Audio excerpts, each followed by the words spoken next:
Sequatchie County, stand up. I was born for this moment, making more than a statement. Hit my opponents the hardest, I might end up leaving them late. Ain't nobody with focus, ain't nobody I blame me. I don't run through the motions of laziness will not faze me. I'm impatient, I'm crazy, now better yet, I'm deranged. If you cut me deep, I will bleed purple gold from my veins. Fourth and inches, give me the rock, dog, I'm moving the chain. Slow with my head, keep my feet moving, I'm ignoring the pain. Yo, it's all for the game, for the love of the game. We don't do this for glory, we want that trophy, not fame. Best get off of the tracks unless you won't hit by this train. If you wanna come get it, in between the lines that we fighting. Started from the bottom, we climbing, grinding our way to the title. Hallelujah, it's time, that Friday night light revival. Ain't no love in the jungle, nothing but hate for our rivals. Come on. Come on. Into the jungle.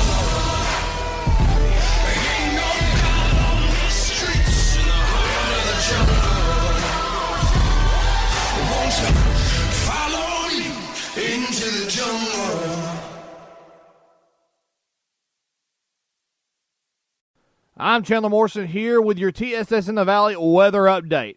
Temperatures are going to be around 72 starting off at kickoff, and they'll drop down into the mid-60s there with about a 15% chance of precipitation tonight with about a 50 to 60% humidity as we go throughout the night. Wind will be going from north to south down the valley. Southeast is going to go probably a little bit perpendicular to the valley there with about 2 to 4 miles an hour, strengthening as we go throughout the night. This has been Chandler Morrison with your TSSN weather update presented by TSS in the Valley, your place in the Valley for high school sports. And welcome to TSSN Radio. I'm Chandler Morrison, and Colton Weiss and Robert Easter will be on the call tonight from Dunlap, Tennessee, as we celebrate the homecoming game. And guys, what's going on? Not much right now. We're watching the Spirit Line get built up for this homecoming game down here in Sequatchie County. And describe to us what the atmosphere is looking like out there.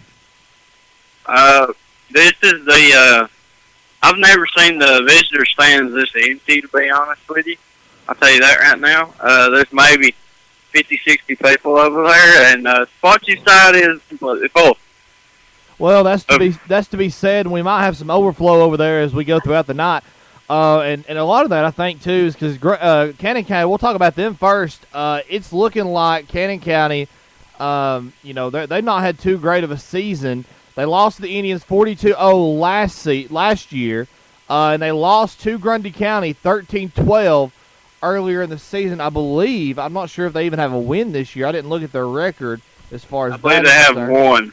They have one. I thought they had 1 or 0. I couldn't remember which one it was. But they did lose to Grundy County 13-12 earlier in the season in a game that went down to the wire, and I mean to the wire. And they actually, I'm not giving them enough credit here. They actually have 2 wins on the season, Robert. I was thinking 1 or 2. Well, they have a win against Community, which was a close battle there. And then they won against Red Bull Springs. I believe both of those are 1A, 2A schools, somewhere in that range.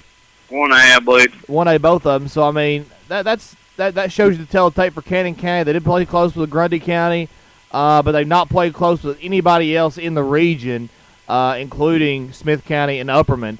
But they look to be a pretty decent team. Let's look at the rundown real quick. Indians have 3 matchups that I've found against the Cannon County Lions. They won 42-0 in 2015. Back in 2008, they won 16-13, and the Lions actually took the 2007 battle. That was 28-26. I believe that was when Coach Barger was still at Cannon County. So that's very interesting there. And I did, as I left the stadium, Coach Barger is in the house tonight. Shout out to Coach Barger. He is actually at the game tonight, as I was seeing. And how are things looking out there on the field, by the way, Robert? And we've lost Robert, am I right? Do what? I said, how are things looking out there on the field? They're starting to get the Spirit Line built up now with people on the field. So. All right. And by the way, in case you're just joining us, I'm Chandler Morrison. Robert Easterly and Colton Weiss will be on the call tonight. You'll be hearing them here in a few minutes. You're hearing Robert right now as we talk about this Cannon County matchup. Looking at the spread on this game, I have Cannon County as an underdog by 27 points. Does that sound about accurate, Robert? No, not a bit. And I think he means that it should be higher. Am I right, Robert? Yes, sir. But anyways, I mean, I've got a total. I think we can see a total of 46 points scored tonight overall. Maybe I think that's the over/under. I don't know whether they'll get there or not. But just going forward, it's hard to give them a chance. With them losing to Grundy County 13-12, which Grundy County has improved dramatically this year. Do you think, Robert? They have like from the beginning of their season. Yeah, they may have got a few injured players back or something like that. And they have improved. Yeah, go ahead. No, you go ahead. Go ahead, Tim. Okay. Oh goodness. Grundy County at the beginning of their season just wasn't really showing up for a lot, but they did show up last week against DeKalb County and almost came out with that win. Do what? I said they showed up last week and they fell off the face of the earth mid-game. They did. I mean, right there in the fourth quarter, they were up 22-8. And if you were listening to the broadcast last week that we had, we were going back and forth between our broadcast and theirs, and we were giving you updates on that. But Grundy County was up by 2 or 3 scores, and they lost by a field goal in the fourth quarter. They were up by 2 or 3 in the fourth and still lost. But let's talk about Cannon County right now. Some players to watch out for on Cannon County. Anton Knox. Anton, is that how you would say that? I don't know how you would say that. Anton Knox, senior tight end. He is what? Tight end. It says running back on my new roster. Well, I got a roster from earlier in the season. He's a senior tight end, fullback, and linebacker. A lot of these players are playing multiple positions. You've got the twins. They're actually twins in the backfield with senior tight end / halfback / linebacker Jake Walkup and senior quarterback Josh Walkup. They are twins, actually. That's an interesting story there. Cole Hill, junior lineman. Micah Fanotti, I'm probably butchering that name. I apologize. Senior lineman.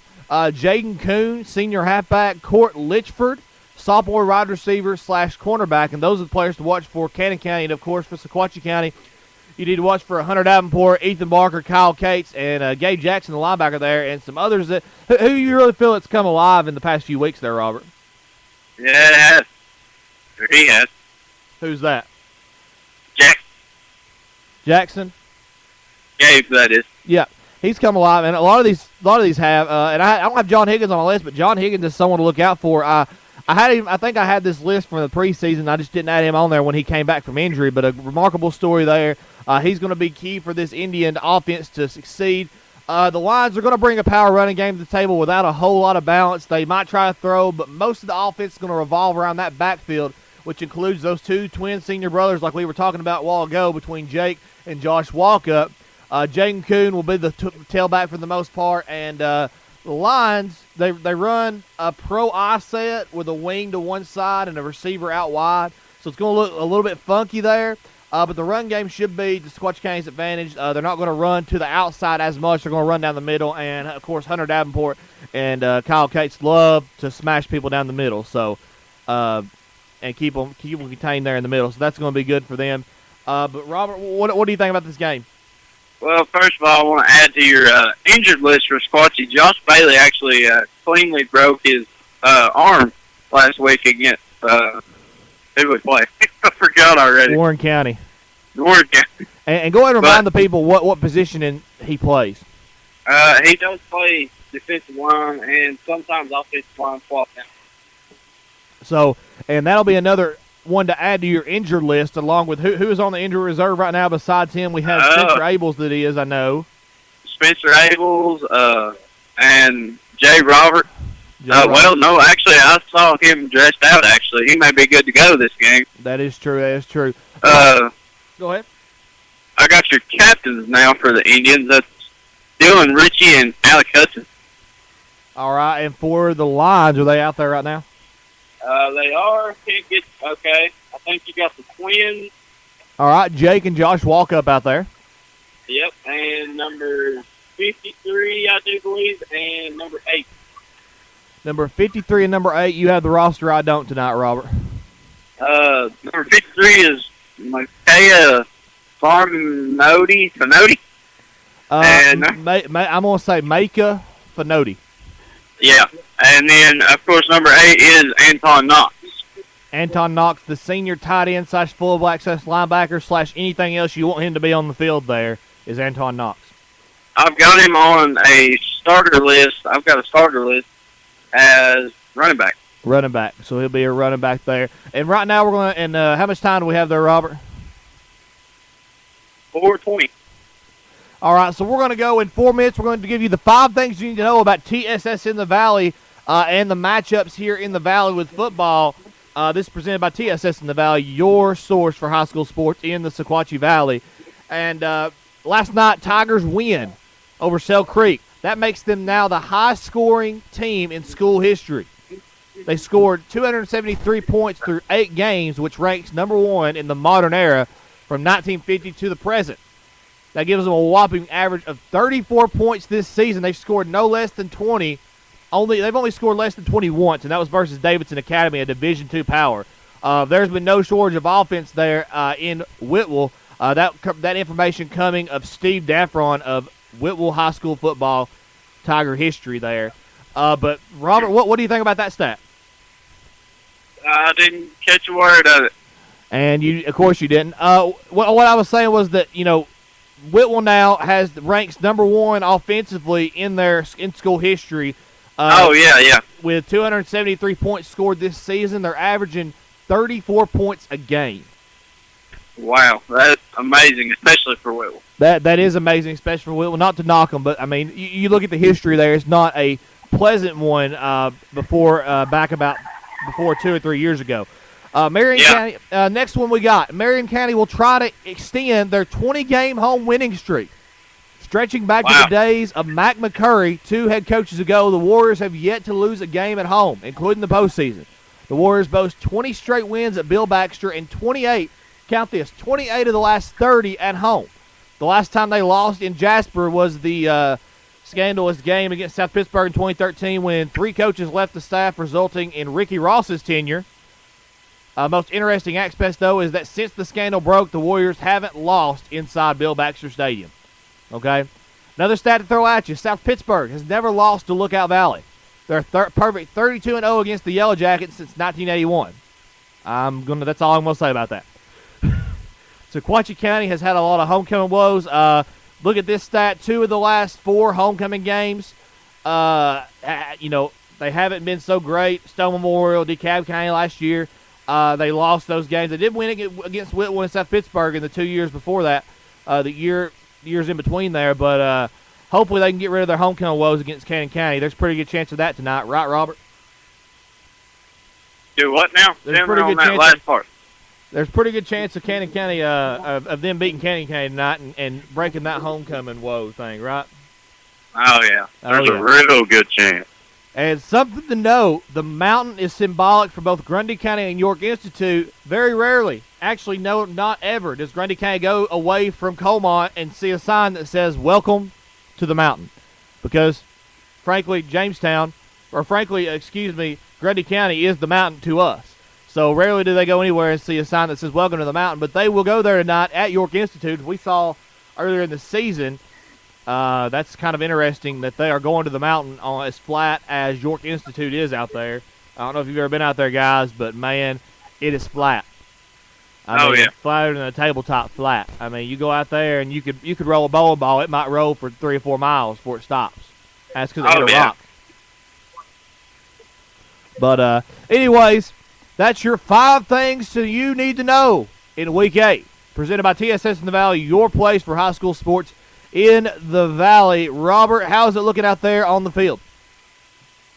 It's looking like Abraham Martinez is getting ready to tee off and kick it to the county line. All right. Without further ado, we're going to send you out to Robert and Colton after this.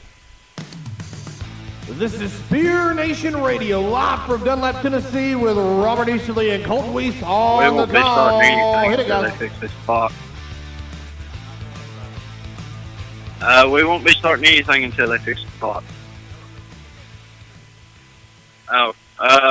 Well, it looks like they're getting ready to start, but I don't know if the referees have caught. He just caught it.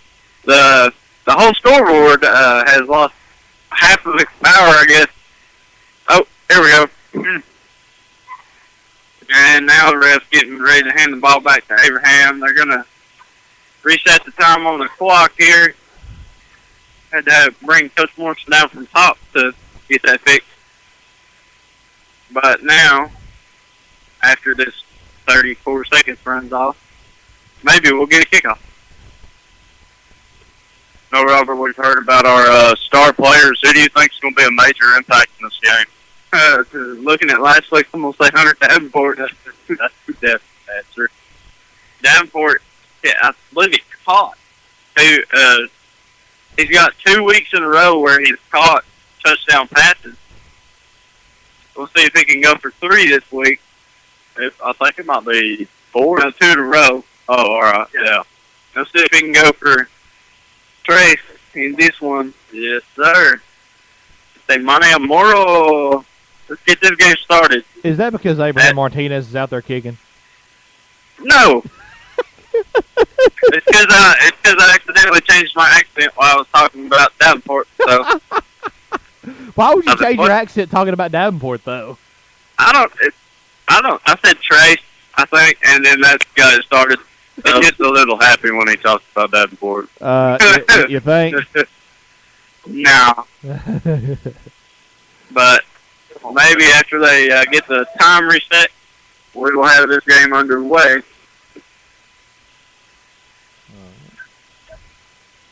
And so what do you have for the starters there, Robert? Can you list the starters for Cannon County on offense? On offense, you have, I didn't of get course, the coin toss. I'm sorry. Are they receiving or are they kicking? Abraham's kicking, and Kenny County's going to take it. The Indians did defer. So. Okay, so give us the starters on offense for Cannon County as they get ready to kick off. Quarterback number 10, Josh Walkup. I don't know how I keep messing that name up. Running back 34, that's Jaden Kuhn. Running back number 8, that's Anton Knox. Wide receiver 13, that's John Davis. Wide receiver 11, that's Court Lynchford. Tight end number 9, that is Jake Walter, or Walkup. I keep messing that name up. And you got your lineman, that's Brian Washington, Macchia Finotti, and Cole Hill, Kyle Martinez, Jesse Cook, and Jake Walkup. And we have a kickoff. And the Indians have it on the kickoff. Indian ball. Oh, yeah. Oh, my goodness. Alec Hudson came from the end. The ball was about to go out of bounds. I think the Lions were going to let it go out of bounds. But Alec Hudson came all the way down the sidelines and got that ball before it went out of bounds. That was Indian ball. that was a quick change of possession. What? About the Lions. Oh, wow. Okay, 28. I thought he got it on the 32, but that's the 28-yard line. Yeah. Yeah, it was a pretty deep kick. They was just going to let it go out of bounds, but Alec Hudson saves the penalty and gets them the ball back. And do that with speed, David. So now we're going to see a pass play. on the first play. Wow. In the end zone. Touchdown. I believe it's Alec Hudson again. Alec Hudson. Wow. Oh, my Lord. Hey, Robert, can we adjust the player of the game already? Yeah, we're going to go ahead and adjust the player game. That is now Alec Hudson. Oh, my Lord, that was amazing. Now we're going to see if Abraham can put the extra point on. 7 seconds into the game, and it's already just turnover. That's 11:53 on your clock. And I do believe we have a flag that is on Cannon County, I do believe, offside. They have bad luck just starting off. 7 seconds. We have already a touchdown on Sequatchie County and a yellow card or yellow flag on Cannon. Colton's used to watching soccer where his sister Yeah. plays, so She gets a lot of those yellow cards. it was all the way in the end zone from the 28. So that's 28-yard pass in the end zone. Yeah. It really wasn't a 28-yard pass. He was in almost the very back of the end zone. Yeah. So that was really pretty close to a. And instead of the kick, they're going for a 2-point conversion now that the penalty was gone. Half distance to the goal because of the Cannon County offside. Now the Indians are going to walk in the end zone as he's not touched. That is Stevens on the 2-point conversion. Man, He didn't even have to run. He just walked right up in he walked right up in that hole. Don't even touch.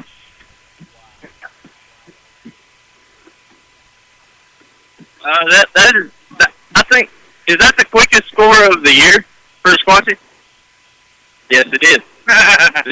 I don't know. We'd have to ask our I would say that it is. But we'd have to ask our statistician, Paul Underwood, who's the statistician for the football team, about that. But I don't remember a faster pass to the end zone, to be honest with you. I mean, at the beginning of the game, 7 seconds. And that's amazing.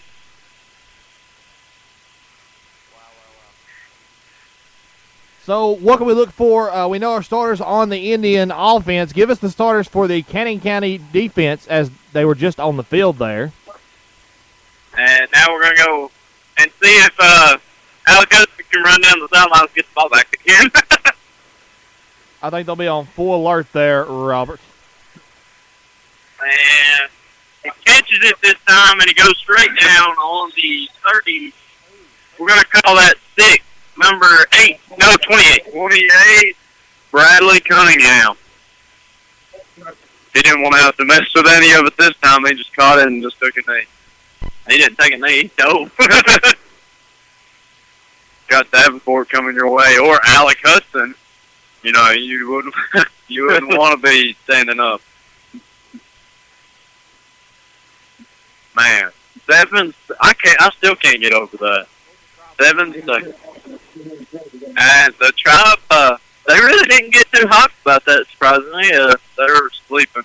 I think the Tribe's asleep right now. That we don't normally score that quick. We caught the Tribe sleeping for one.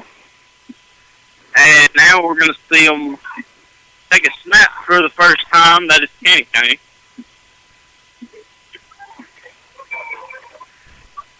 They go for would have said a pass, but he does go for a pass. Oh, and he catches it down on the 40.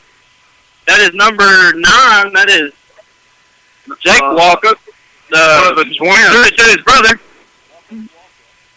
Walkup on that pass. No, that was to the Indians 40. That was a long pass. Now they're on the 30. Yeah, we're going to call that 36-yard mark. And now we have, look at the official timeout. Official timeout. I don't know what it's for. This is the second official timeout.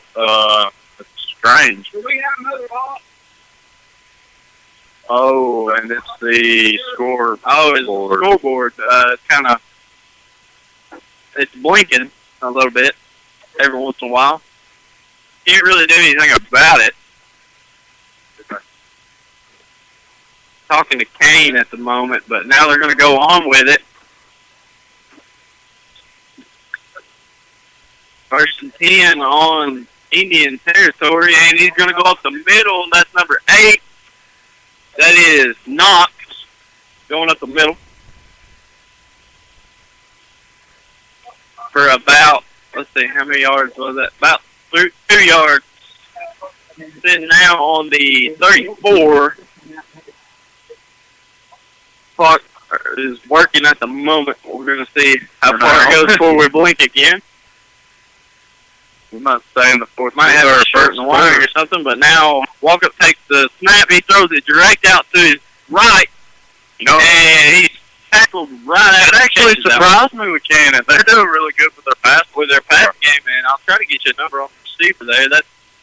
If you believe that's his brother again, that's number 9.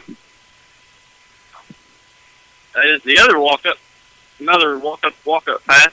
That's this time on the end instead of way downfield.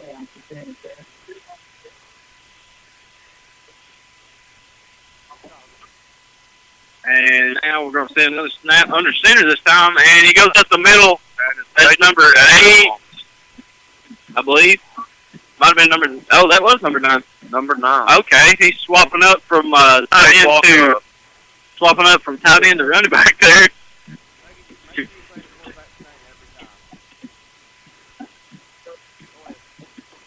All right, and now they have number 53 as their fullback that keeps the line up. He came out this play. Now he's got number 28 in the backfield with him. That's Bradley Cunningham. Walk up, going to take the snap. He's going to go for another pass. No, he's going to take it himself. And he grabs the first down. And a little bit more. He is now down on the 18-yard line. That was a good run on a 4th down. Wow. They went for it on 4th down. That was a great run by Walker. Yeah. The quarterback woke up, that is. We have 9 minutes and 45 seconds to go. First quarter, Indiana 8, Cannon County 0. But possibly not 0 for long the way it's looking. As long as they keep running. And then he's tackled in the backfield. That's a sack from, if I get your number on that, 37. That's Davenport. Couldn't see the other number on the other side there.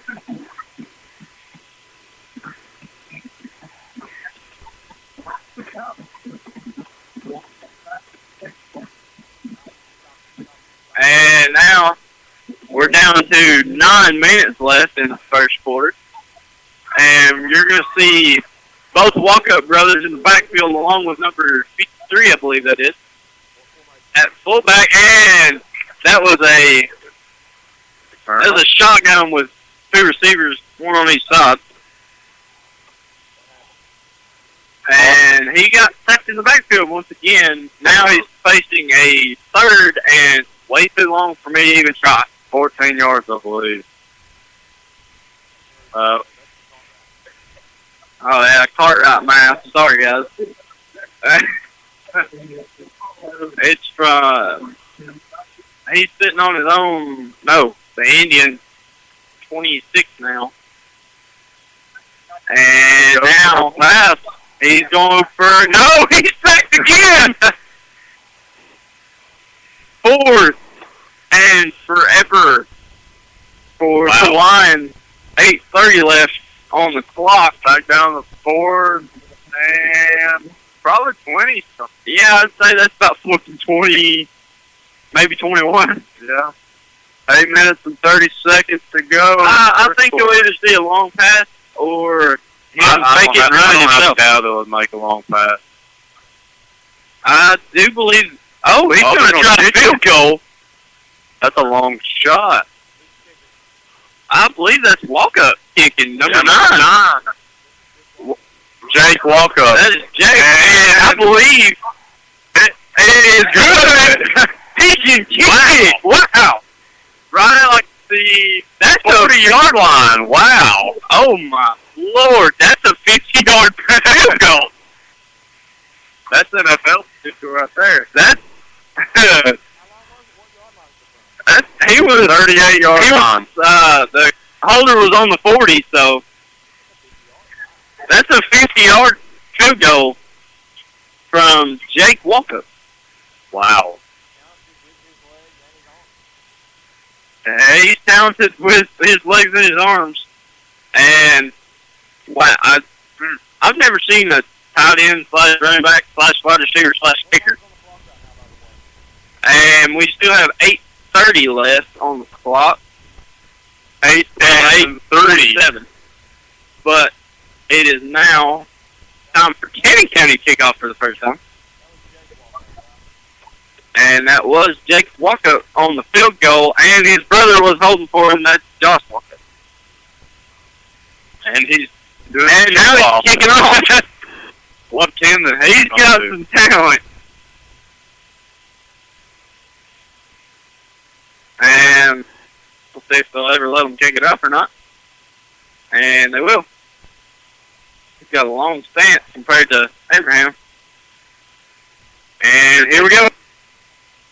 And it's not really. Oh, it is pretty deep, but it does roll down to the one. I believe that's Alec Hudson again, and he's got a little bit of room.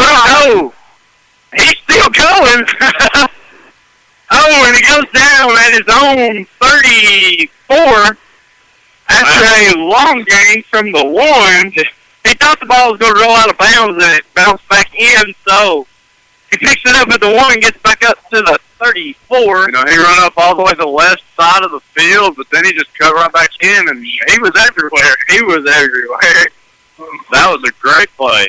Great run by Hudson. Alec, that is. There's, of course, Colin and Alec, and then you got Josh and Jake or Walcott brothers on the other side. Looks like the brothers are going to team up on each team this time. Sounds like it. And you're going to see Ethan Barker under center on the first play of this drive. And Stevens is out wide. And he gets shoelace tackled by, guess who? Jake Walkup. Jake Walkup. Jake Walkup playing every position possible. We usually see someone every once in a while make a big play, but Jake Walkup is everywhere. The only thing I ain't seen him play is offensive line, or defensive line. Yeah. He did play tight end on offense, but that's technically a lineman, kind of. It's both. And Barker's going to take it himself off to the left side this time. And he gets about 6, maybe 7 yards on that play. 7 yards, Robert. He had Stevens blocking for him as the lead blocker. I believe he also had a lineman come around and block for him. And our clock is messed up. I believe the refs have just resorted to their watches at the moment. Because our time clock on the scoreboard is just not adequate, apparently. Unless the refs just haven't noticed it, that would not work too well. Might be a really long first quarter. But Stevens is going up the middle, and I believe he has a first down. First down on the 43-yard line, I believe. Yeah, about 43. Sorry about this, guys, but it's going to be hard to tell time because we don't have the clock anymore. We have no clock. We're going off the refs at the moment. We do have play clocks, and they're not running either. So the refs are going off watches.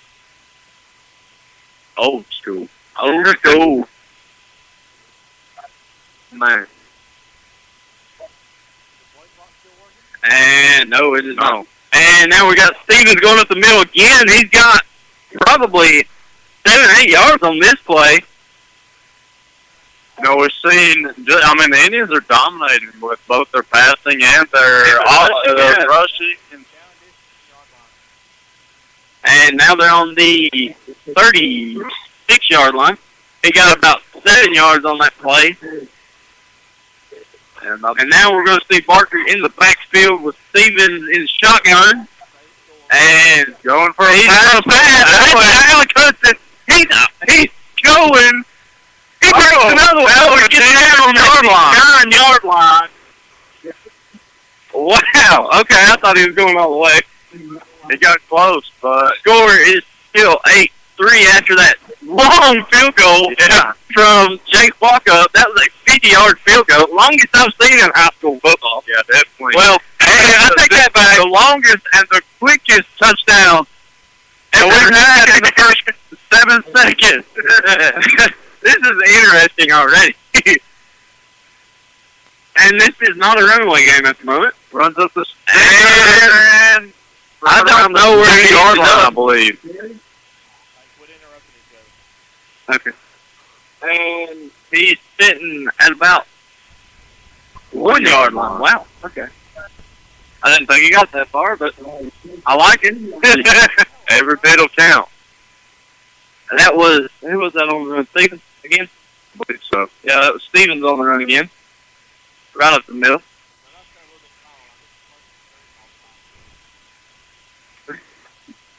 And now it's a handoff to Davenport.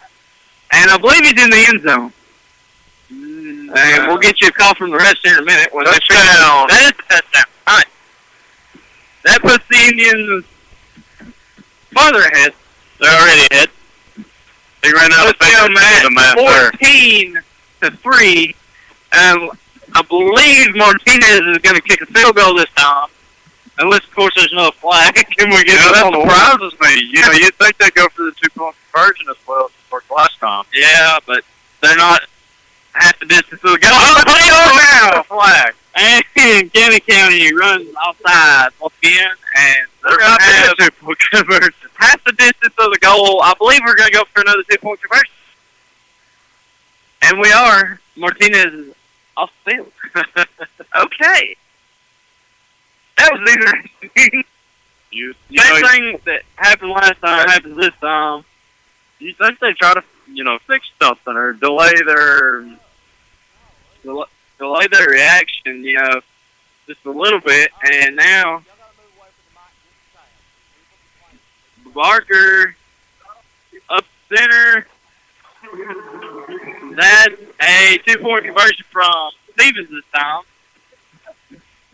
Stevens has another 2 points.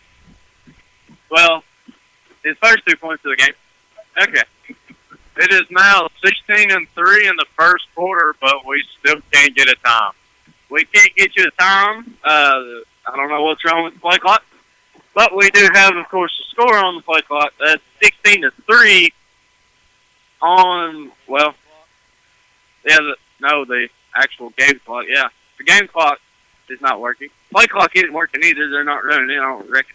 None of the clocks are working at all. Do you know? It is 16-3. Yep. We've seen a little bit of the scoreboard messing up a little bit last week, too. Just a little bit, But not not to this definitely extent. not this bad.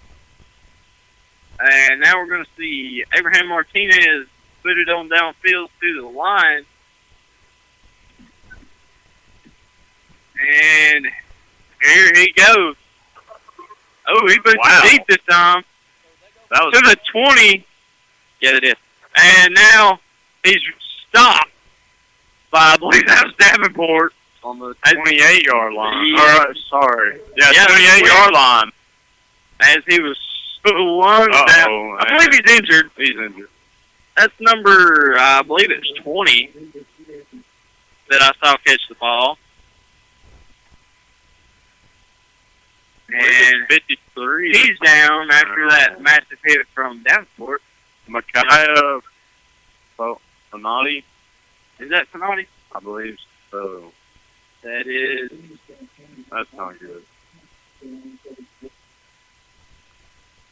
Oh, that's 53 Fanati. Okay. I thought number. Oh, it was 28 that caught it. Okay. No, it was Stevens on the touchdown outside, and then he made the 2-point conversion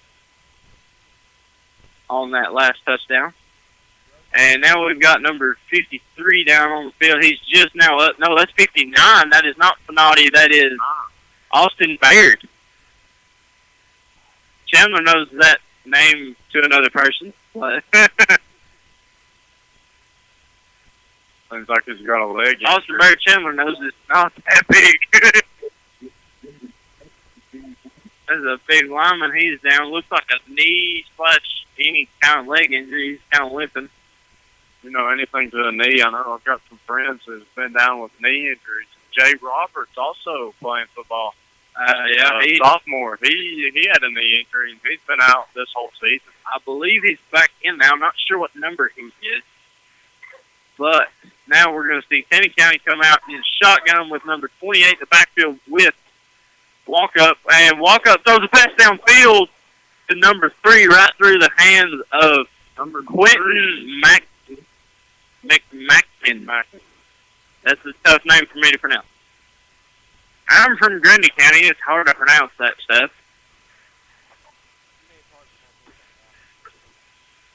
Do what, Tim? I said, you mean it's hard to pronounce? It's hard to pronounce anything if you're from Grundy County, right? Oh, yeah, it's hard to pronounce anything unless it's the redneck word of the week from Jeff Foxworthy. Unless it's about 3 letters long, Robert has trouble. Oh, yeah. But now we're going to see him back in shotgun again with number 28. I keep forgetting his name. That is, who is that? Brady Cunningham, and he hands it off the middle to him. Oh, that's his brother. His brother came off the end on a jet sweep and ended up going up the middle somehow or another. That's Jake.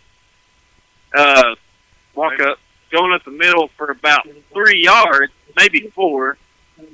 So now it's about a 3rd and 7. And it is 3 and 16 Indians in the lead still, and we still have no time. Yeah, we still have no time on the first quarter. Sorry, guys. That's not our fault. That's scoreboard problem. Now, shotgun again with Cunningham in the backfield. Toss straight out to number 6, or pass straight out to number 6. That is Reese Smith. And I believe he gained absolutely nothing on that play. He might have actually lost some, Robert. No, I don't believe so. No, he stayed right where he was at. Right exactly where they were at. Wow. Okay. So we're going to have a 4th and 7. You know, we've seen this one 3 times, and it's worked for them to run a pass play. Pass play? Well, the first time he ran it with his leg. And then got 3 sacks right after that. Yeah. But they're lined up to go for it unless he's going to do a short punt. But, he's going to punt it. Oh, that's a deep punt. Rolling Down at the 23. down to the, looks like the 13. Wow. Squatchy wasn't ready for that punt. They were lined up in a 2 running back shotgun formation. Chandler, what is that called? Shotgun with 2 running backs, 1 on each side. That would be a split back shotgun. Split back shotgun. There you go. It's similar to what. Thanks to Chandler knowing everything. Yeah, it's similar to what Squatchy County ran last year when they were going to the shotgun, right? Yeah. Yeah, or before the Kane era, excuse me. Before the Kane era, yes, Squatchy did run a lot out of that formation. That's called the But dark. now we got Barker in shotgun, handing it off. Steve, no, fake up the middle. Barker gets about 2, maybe 3. Oh, maybe a little more than that. He did get across the 15. I believe we got to the 17. So that's about a 5-yard gain, maybe 4. So now it will have a 2nd and about 6. As Barker looks to come out in shotgun again. No, he's under center this play. And he'll hand... No, he's faking. He's going to pass. Throws it to Kyle Case. Almost intercepted by Reese Smith, number 6 of the line. As Kyle got one hand on it and tipped it just a wee bit. But number 6 was actually knocked down, so he didn't catch that interception. That could have been a bad play. That could have been a change of play with Cannon County down in Indian territory, but Indians still have the ball 3rd and about 6. You know, we were saying that Cannon County, you know, they're really a lower-end team, but they've shown to be pretty good against They've Squatchy shown right a lot more than we thought. And Davenport's on the outside as he lays out. I believe that was Jake to walk up. He got right back up after that, surprisingly. And it is first down. It is first down from Davenport there on about a 7. Well, yeah, about a 7-yard run. So 1st and 10 at their own 25. And we'll see what the Indians are going to run. Now it's shotgun. Stevens in the backfield. Barker going back to pass. He throws it to Hudson. And Shoestring tackled at the 30. That's a 5-yard gain.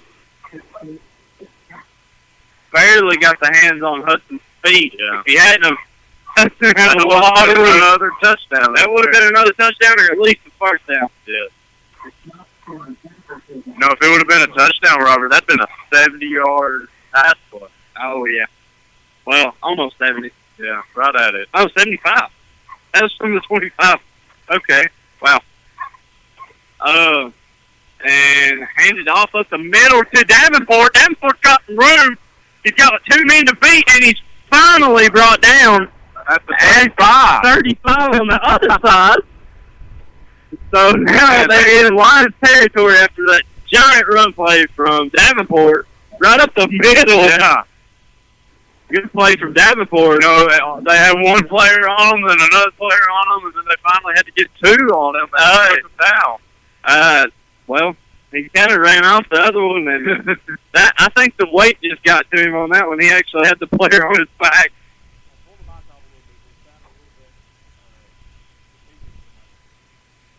Okay.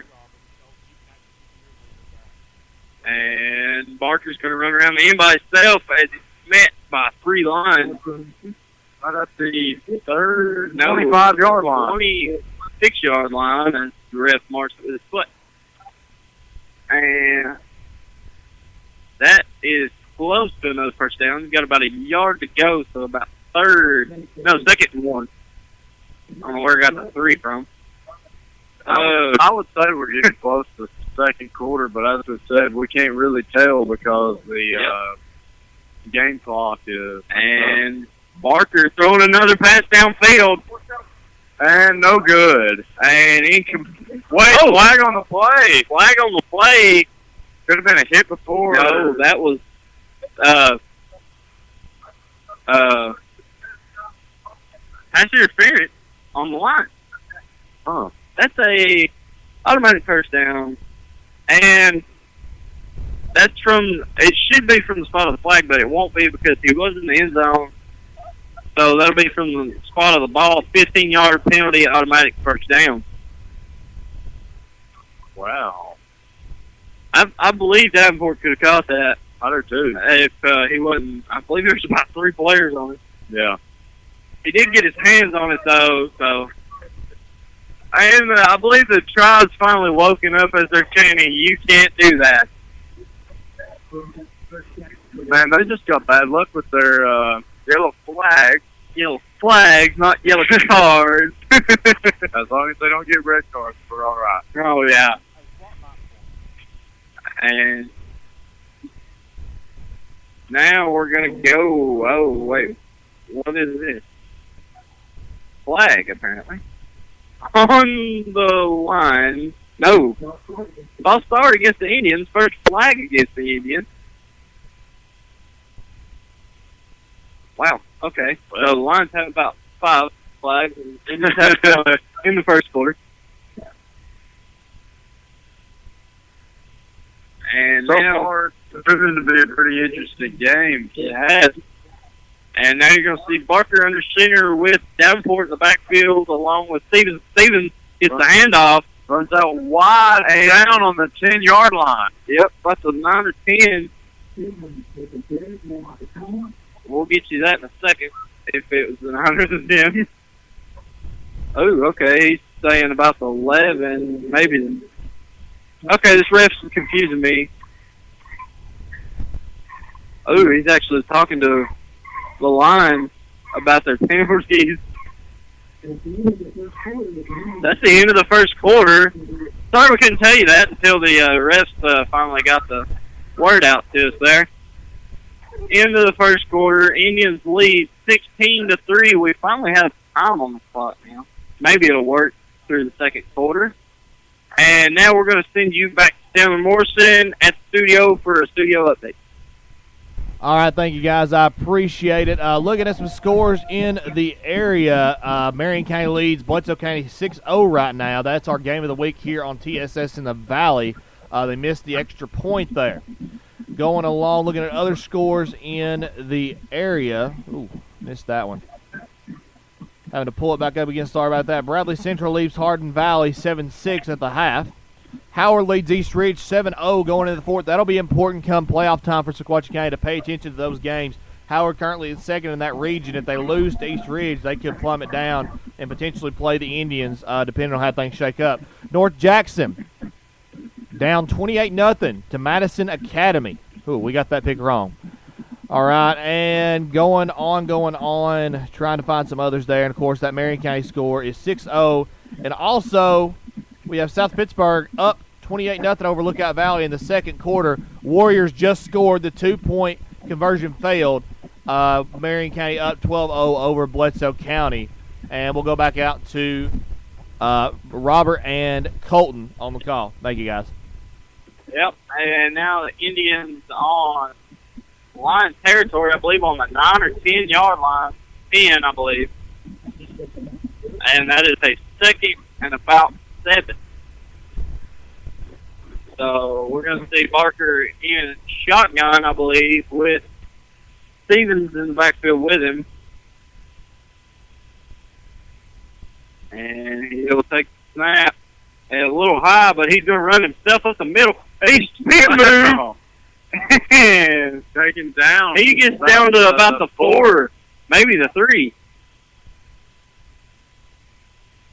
Wow, that was a good play by Barker. Surprisingly, the clock's working. The clock is working. We have 11:40 counting down now in the second quarter.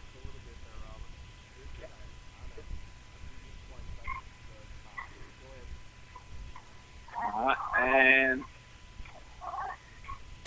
now we're going to see Barker under center this play.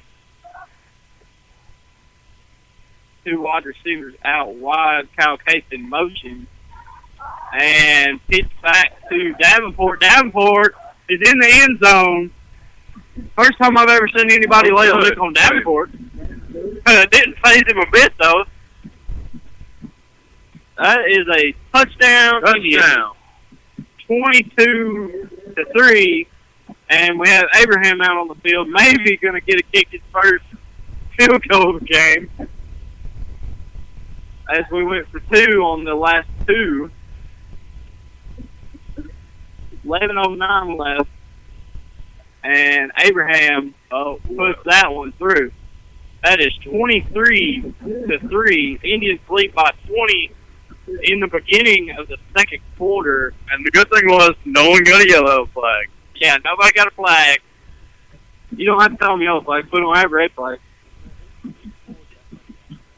And that touchdown was scored by Davenport on a in-around route as it was pitched back to him. So it was from the 4, so a 4-yard touchdown run from Davenport.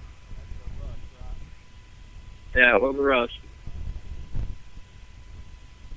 And now we're going to see Abraham kick it to the line for the 4th time In second quarter.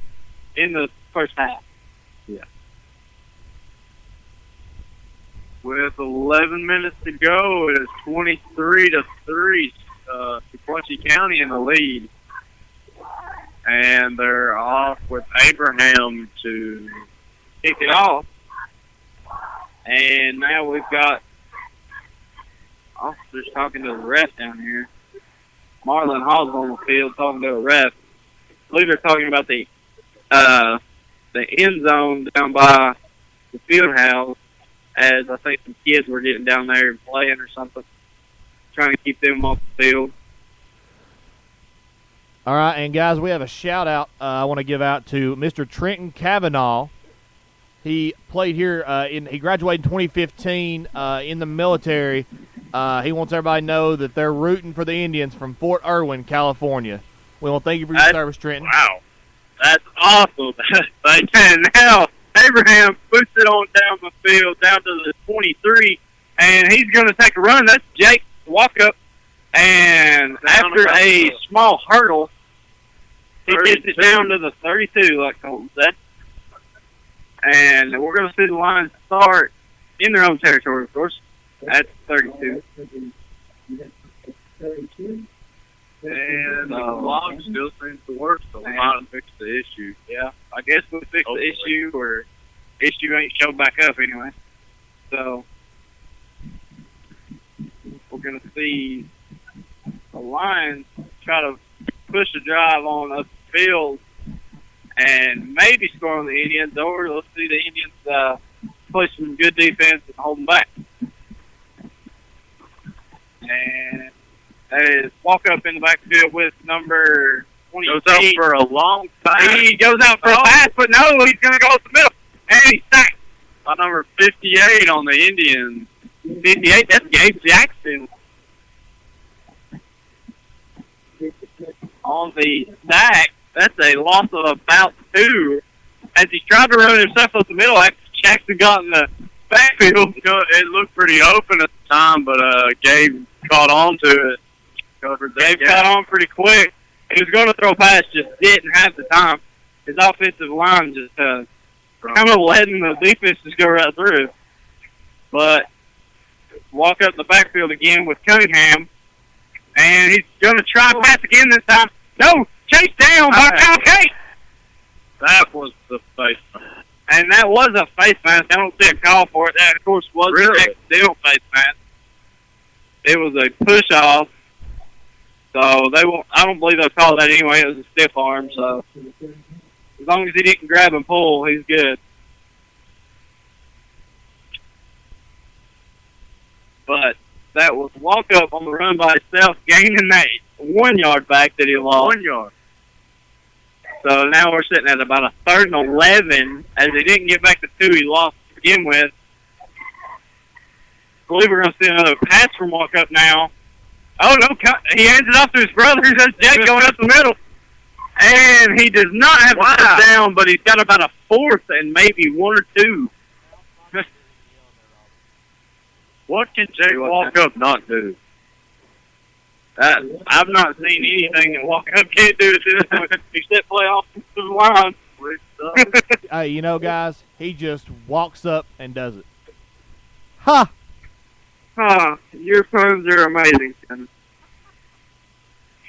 Oh, goodness. And now, see, both walk up in the backfield as a running back and quarterback. Perfect team for a brother, kind of. But Josh gets the first down, I believe, going up and on the quarterback sneak. I believe he has first down. Yes, he does.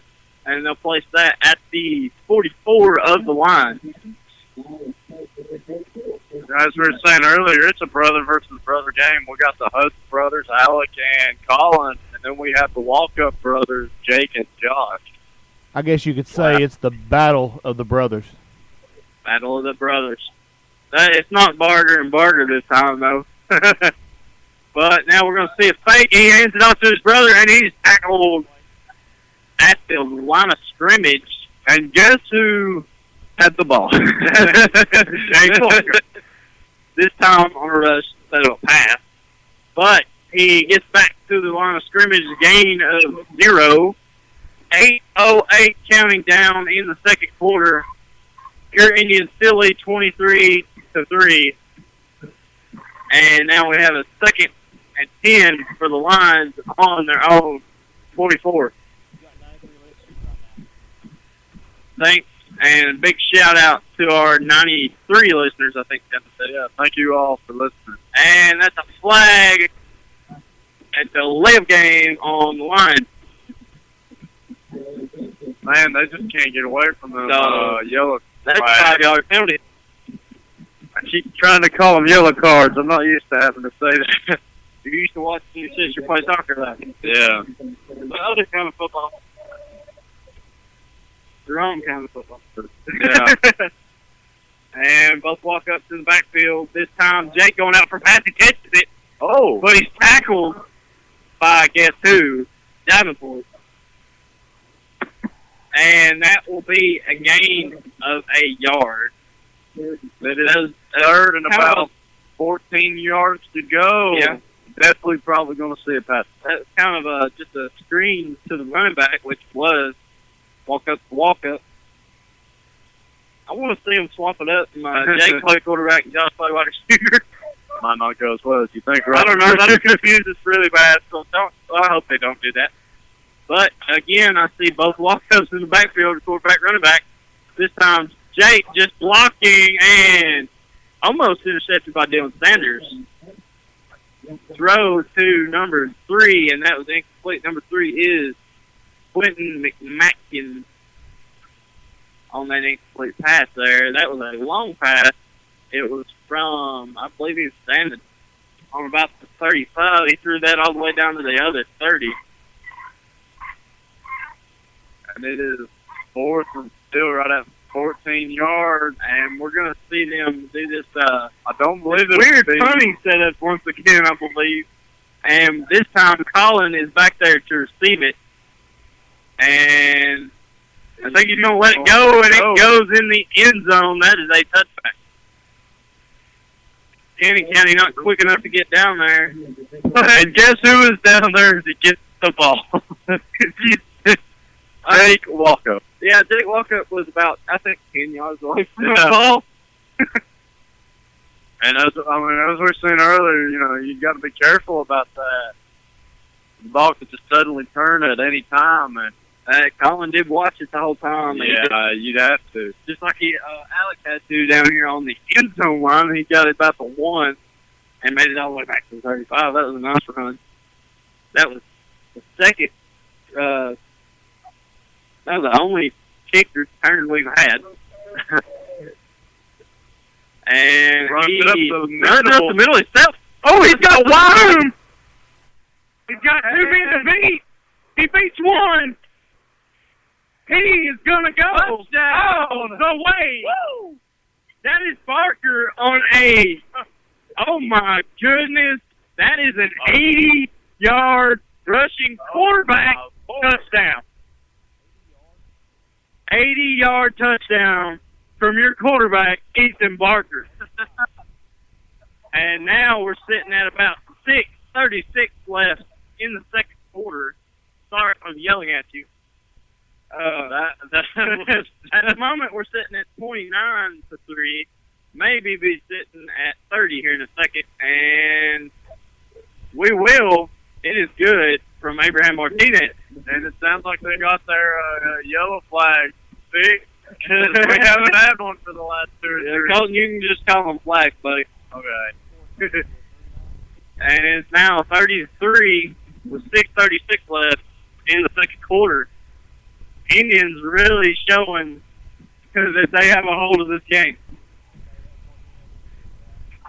Yep.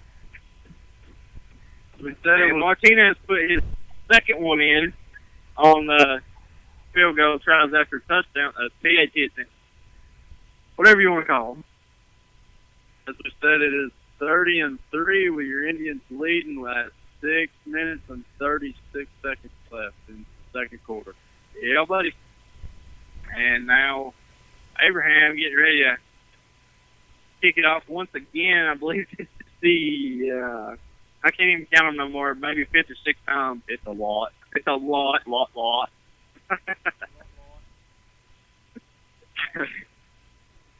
And I don't understand why Martinez only takes a 4-yard drop back, but he gets that one back to the 29 and number, I believe that's 40.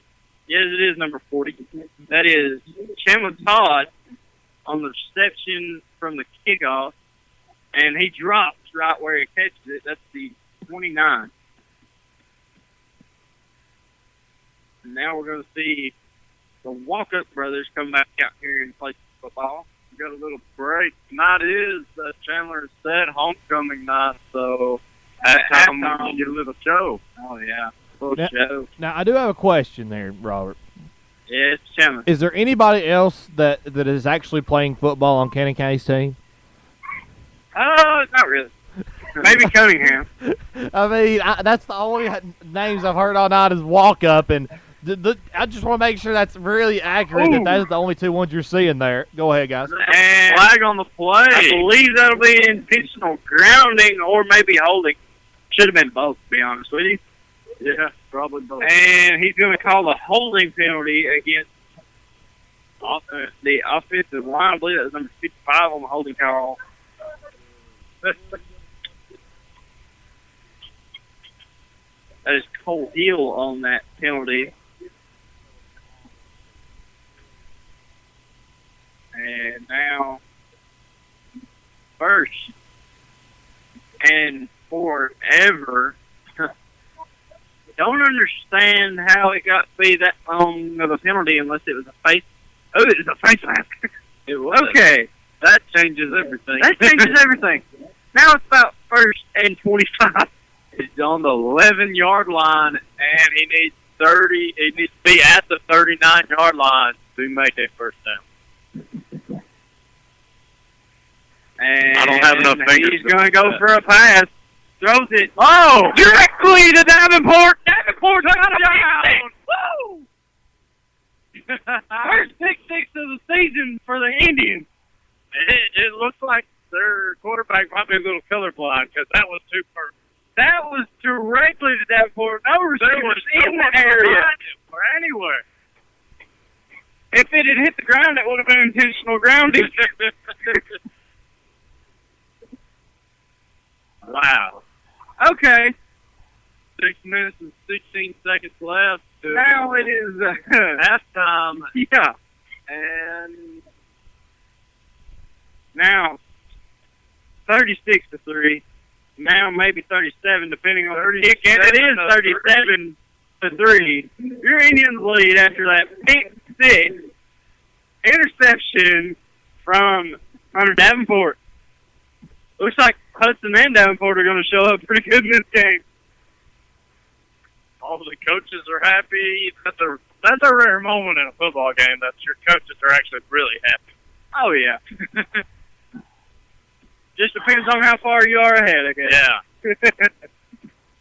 But the Indians do lead if you're just joining us 37-3 with 6:16 left until halftime. And Davenport. Pick six. He caught it on about the 20 and ran it all the way in. You know, we could get to see a lot Nobody in the area. We could get to see a lot of the junior varsity players get to play this game. Maybe so. Because I see my buddy Hayden King out there. Oh, yeah. He's real good. He's real good. And that's a deep kick back to the 20. That's number 8 on their set. No, number 9. I believe that's Jake again. Jake, it was. And he's tackled at his own 25 as it gets about 5 on that one. Man, I swear, I don't know what that kid don't do. Playoff. He could throw the ball and catch the ball all by himself. Oh, yeah. He could play this game by himself. With 6 minutes and 10 seconds left, 37-3, Indians leading. Second quarter. Wow. Man. Yeah, I hope the colleges are looking at Walcott because they're, oh my goodness. He is just an all-around great player. And, yeah, that is Jake Walkup. And that's the delay of game penalty on Cannon County. Was that delay, Robert? That is delay of game. So we're going to see the ball go back another 5 yards. Now sitting on the 21. That is, oh no, substitution infraction. Subbing at the last minute there. So that's the same amount of yards, so it won't really matter for the Indians. Just telling you what the penalty was for. Jake Walkup, running back, number 53, I believe. Walkup in the middle, and he's met by the entire defensive line and linebacker. Wow. It's like one little red ball, 20 minutes to Clutchy County players. Wow. That play went absolutely nowhere.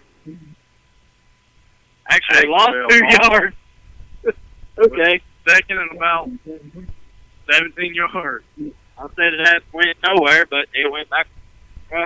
11:40 counting down in the 5:40. Why did I say 11? Counting down, and he fakes the handoff to his brother. Pass and Good. throws to Cunningham, but puts the ball not in range really at all. We were closer to catching that ball than this. Oh, yeah. receivers were. Cunningham was the wide receiver. Normally plays running back, actually. But, of course, Jake keeps taking that spot. So. That poor old boy won't be able to walk tomorrow after using doing everything. Oh, wait, this is the first time he's been out. This is the first play I've seen him walk off the field. And now, I'm going to see brother Josh taking under center in the eye and toss back to number 3. That Runs out wide. Matkins, and he gets maybe back to the original line of scrimmage. And Hudson on the tackle.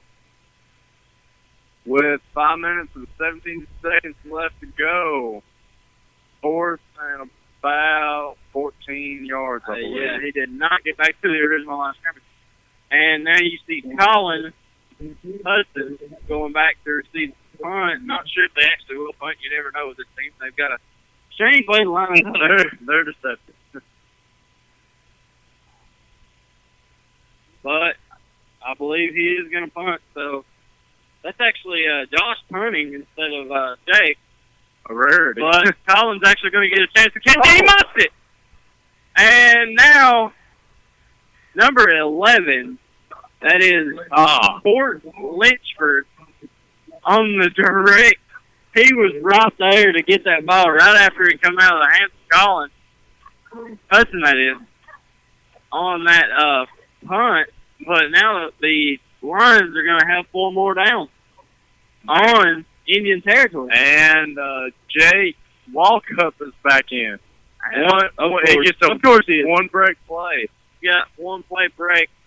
He's going to be tired before the third quarter.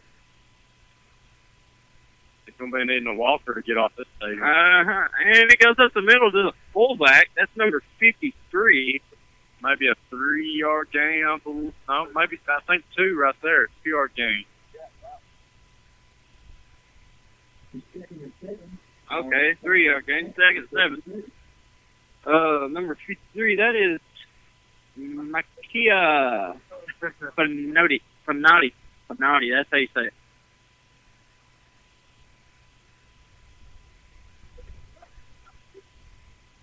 And Fanoti is in the backfield once again, but they're going to fake the handoff to him, and they're going to hand it to Jake. In the center, taken down by number 5, I believe. Oh, yes, number 5. That's our backup quarterback. What's he doing playing defense? We might have another Jake on our team. Uh-oh. But that got, I believe that's down Cameron. Yeah, that's Cameron Weaver, number 5. Yeah.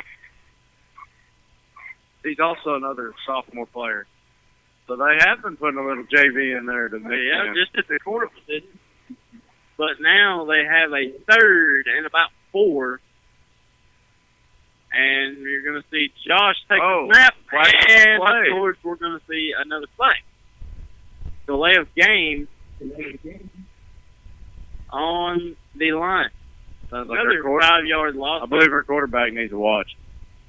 What is that, Robert? The 5th, 6th time that's happened? That's probably about the 4th or 5th time that they've got a delay of game penalty. That, I think Josh Walkup may need a watch. He's going to need it. He might need to run up to the play. Oh, yeah. I don't know why he's doing that. The play clocks are actually working now. So now we're going to see him try to go back, take a pass. And he's going to throw it to Cunningham, but Cunningham's out of bounds. And they are back almost 7, 8 yards back. He got the pass off. Oh, did he? Yeah, he got the pass off. So that's just the incomplete, and we'll go back to the line of scrimmage forward. And about 9. Walker covered up in the backfield on that play. He went all the way to the sideline before he even tried to throw that ball. Wasn't it 3 guys on him? Oh, there was 3, and one of them was Kyle Gates.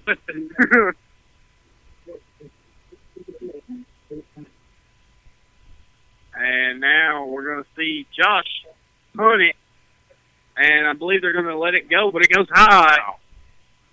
It's going to take a line and roll. Oh, it stops at the 3. Okay, who caught that? Flag on the play. Not sure Personal Roughing foul the kicker. Nice job, Indians. with 3 minutes and 25 seconds. I believe Yeah. that means that the Lions still have the ball on that flag. But how many? I'm not sure how many yards that penalty is. 3:25 until we go to halftime, but that's an automatic first down, and Cannon County still has the ball. So roughing the kicker let the Lions keep the ball and go down to the Indians 30. We've commented on some of the funnier things of the tribe. There's one of their chances. I'm blind. I'm deaf. I want to be a ref. And Jake goes around the end, but he's tackled by number 5 again. Aaron Weaver. Walker tackled 2 yards behind the line. Good play by Weaver on the end. Oh, with 3 minutes left to go, it is 37 and still to 3. Second quarter. Wow. And now we're going to see Josh take another snap, this time without his brother in the backfield. His brother actually took the play off. So he's going to hand it off to number the middle. I believe that's number. Ooh, Matt Hard by number 13 of the Indians. What number was that, Robert? 11? Number 13 of the Indians. Not sure who that is. I don't have our roster with us. Man, that kid just That was a hit. there. That was real good. But that was number 3 on the carry. That is Matkins. He is also shown to be another dominant player in the game today. Yeah. You only called his name about 3 times. He did more than that. But now we're going to see a toss to number 11. And he's close. Okay, he's about on the good 6-yard line. Okay, I thought he was closer than that. My bad. Oh. Number 11, that's Port Lynchford. I've called his name a few times. That was a pitch to him from Josh Walkup. And it was more of a goal. 2 minutes left on the clock. Yeah. I wonder who it's close. It is. They actually are pretty close to scoring, but timeout. First timeout of the entire game from either team. That's Cannon County on the timeout. All right, and Robert, I'm back on right now. We have about 110 listeners. We want to thank our 110 listeners, but let's add about 130 to that. That's how many are listening in with Trenton Kavanaugh from Fort Irwin. I believe that was Fort Irwin, California. We want to thank them for listening in. Shout out to those guys, and thank you for serving our country proud. Thanks, guys. Well, that was wonderful. I'm glad Trenton is listening. I know Trenton personally, of course. Went to school with him for more than probably 3 or 4 years. And he did play football the 1 year I got to play high school football, which was my freshman year, his sophomore year. I believe he played until junior year, maybe all through high school. I'm not entirely sure. You'll have to. He did play his senior year. I think he took a year off, though. He may have took his junior year off. I'm not entirely sure. But we're going to see Cannon County on the Indian stick. First time they've been this deep at all into Indian territory. And he's going to hand it. Oh! John Higgins, I believe. Yeah, John Higgins. Oh, my Lord. I'm surprised that kid is even walking after that. That kid got back up. I believe that was number 11 again. That's Lynchburg. He's going to have a few bruises tonight. I know that hurt. Wow. Okay. We got 1:30, 6 yards. No, more than 6 yards now because John. But that's a pass in the end zone. That's incomplete.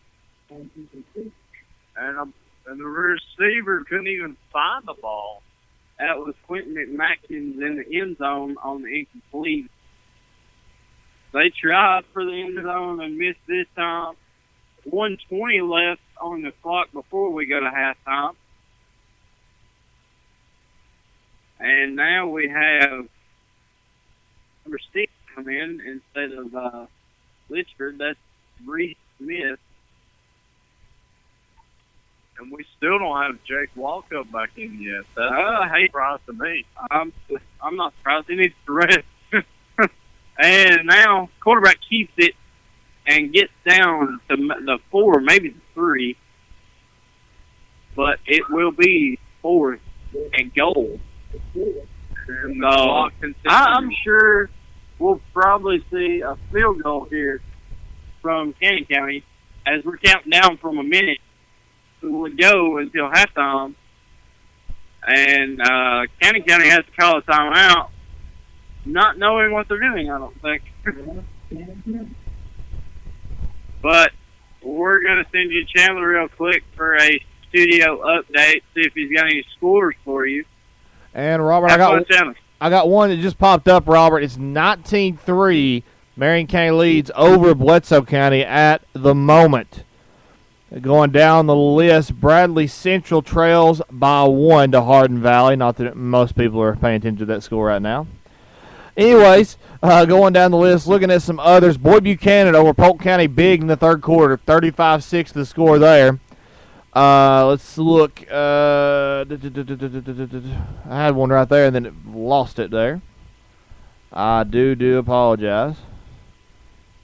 And I think that's all the updates I have at the moment. But we're sure to have some as we continue on through the night there.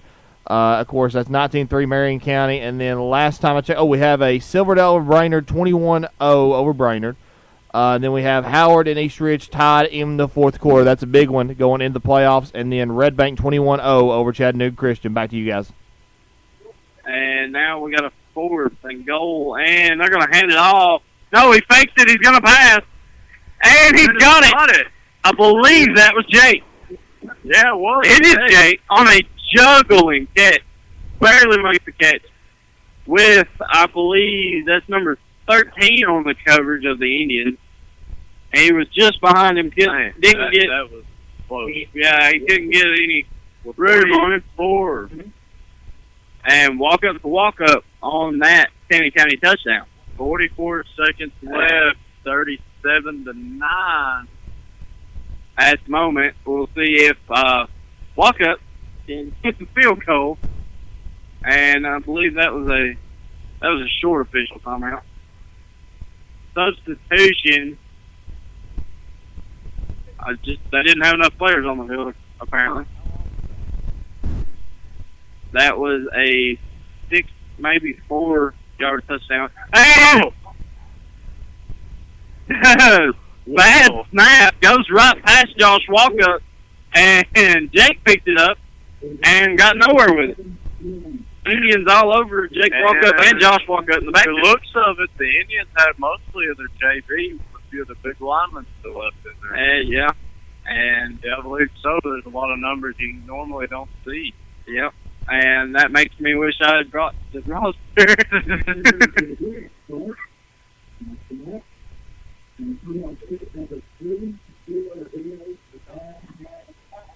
And now we're going to see not that much time until halftime, 44 seconds, but we're going to see a kickoff. One of the 2 only kickoffs from Cannon County to the Indians. But we're going to see what the Indians can do with 44 seconds. And you know they can score with 7 seconds apparently. So we're going to see what they can do here. By the way, as we're getting ready for that, what do you think of this Tennessee-Alabama game tomorrow? I think it'll be a close game, to be honest with you. Not sure who'll come out on top, really. Just the last team with the ball, to be honest. All right, pretty fair. I got Tennessee by 3 right now. Yeah, field goal winning touchdown or game winning field goal. Field goal or touchdown, whatever. I just got them. So. Oh, deep kick to Alec Hudson, from Cannon County, and I don't know what exactly happened. Touchback. I don't know how there was a touchback. His knee did not touch, but that's what they're going to call.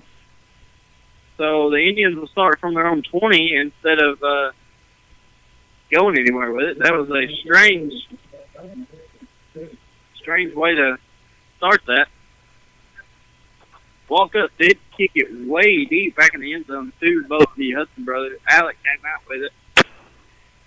I don't think it's knee touch. I don't know why they're touchback calls, but anyway, Indians starting at their own 20 with Parker under center.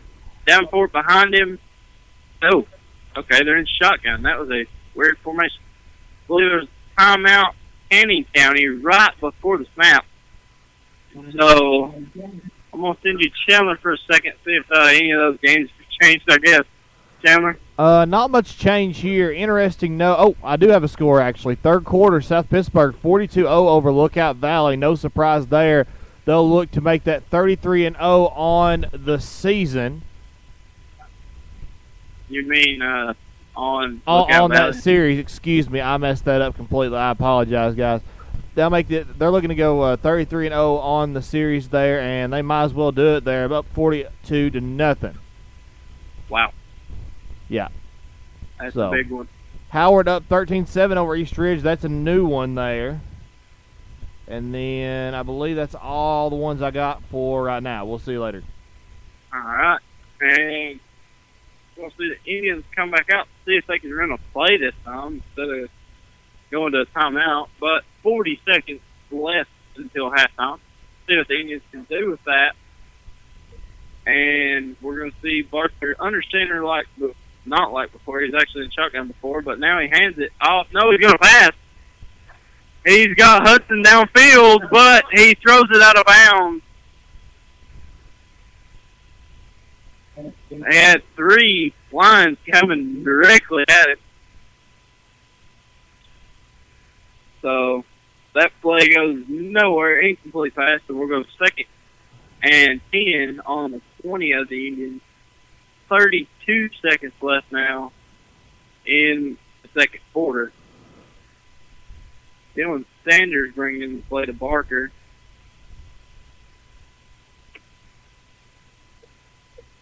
And we're going to see him under center once again. See if he goes for the pass. No, he hands it off up the middle to Davenport. Davenport's got a few yards. And that is timeout Indians. 26 seconds left now. And that was a gain of about 7 or 8 yards. So it'll be third and about 2.5, maybe 3. But the Indians look like they're trying to score once again right before halftime, the way they're playing it right now. Coach Kane does have 2 timeouts left. I believe Cannon has maybe 1 or 0. May have already called all there. But now we're going to get this started back up as the Indians get ready to come back out from the timeout. All right, and now we're going to see him come back out. Barker looks like he's going to go to shotgun. And no, he's going to go under center again. And he's going to pass. Passes it deep down to Alec Hudson, and he drops it. And there's a flag on the field. Looks like a pass interference on the Lions. I believe that's the flag laying down there. I'm not entirely sure, to be honest. Or not. Might be just a plot of dirt, but I thought I saw the ref flinging his flag out there. But now we have 19 seconds left after that failed attempt. But now I'm seeing Abraham Martinez come into the game. And this is the punting unit. I forgot it was 4th down, 4th and 2. So we're going to see Barker punt, and Weaver come in late. Timeout, Indians, due to the almost called flag for illegal substitution, which wasn't really substitution. There just wasn't enough players on the field.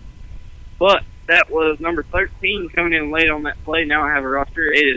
That's Cameron Weaver. Number 5 is Zachary Morgan. Sorry. Okay. So Every time that I've said number 5, Zachary Morgan, not Cameron Weaver. no, that's Zachary Morgan, and he's a freshman. Yeah. So he's getting a little bit of playing time. He got some real good playing time early. He's our backup quarterback, but He's still in, too. no, not his quarterback. We're punting Not at his the moment, quarterback. but we're going to see Barker put this one back down in the Lions territory, hopefully. And almost blocked by number 53. That's Fanati. And it'll take an Indian bounce to the 36-yard line. And Cannon County has 8.6 seconds left to try and do something good. Good attempt for a pass play, Robert. I guarantee you it'll probably be a Hail Mary pass or something like that. Or they may just go victory formation and end it right here to go to halftime. Well, the thing is, if they do go in victory formation and knee it, one of my if they favorite knee it- things is hey guys, Hail Mary. if they do knee it before the time is up, it will go to Cannon County. It was 4th down, correct? It is now first down. First down. I'm sorry, I would pay attention. They Y'all go punted back. it to Cannon County. So, and they will not go victory. They'll go I formation. And he's going to pass. He's got somebody down there. Almost intercepted. Number 13, I believe. That's Cameron Weaver. the real Cameron Weaver. Went right through his hands on that almost interception. 3.2 seconds left till halftime. One play left, of course, unless there's a flag or something to mess us up. But Cannon County's got one more attempt at doing anything in this second quarter. So we'll see what they do here. And it looks like he's back under center in the eye. And we'll see. No, he hands it off up the middle. No good. And that is halftime. And it looks like Davenport came out with a fumble, but I believe he hit the ground before Davenport got that ball. So we're going to halftime with the Indians leading 37-9. And this will be a little bit longer halftime due to the homecoming event for this game. And Robert, by the way, we are going to have that here in just a second with the announcer. We talked to the announcer for the game. We're going to have that announced, as it were, in the press box there here in just a minute. But we'll be back after this commercial break and music break here combined. We'll be right back. Here is Beast Mode by Sean. Here's a commercial, and then we'll have Beast Mode by Sean Cooley coming up. We'll see you on the other side of the break. Tired of traditional sports coverage being delivered to your door? Dump that newspaper subscription and log on to TSS in the Valley for stories, live video, and audio. It's snapped. It'll go right up the middle. Oh, and he's gone. He's gone. Hunter Davenport, how do you do? Wow. I'm Chandler Morrison, founder and CEO of TSS in the Valley, your source of high school sports in the Valley. Follow us on Twitter at SValley Sports, at Facebook at TSS in the Valley, and of course on our website at tssinthevalley.com.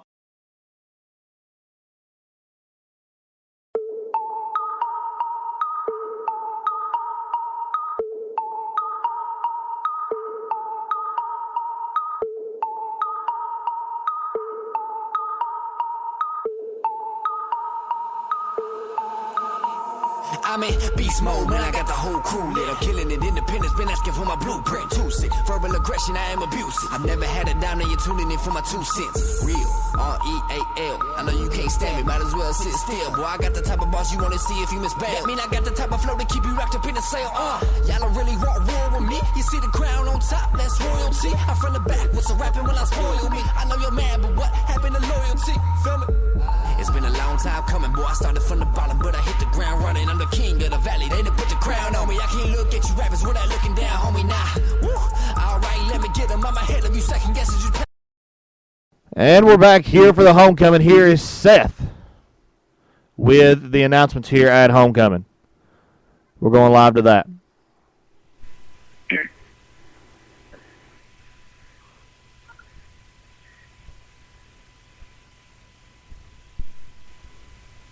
We would like to begin the halftime program by introducing our 2016-2017 cheerleading squad and dance team members.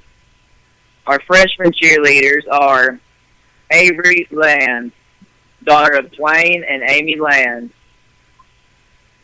Megan McLaughlin, daughter of Barry and Kim McLaughlin; Emma Raber, daughter of Robert and Leanne Raber; Lydia Schultz, daughter of Todd and Jackie Schultz, and Kevin and Lisa Holland.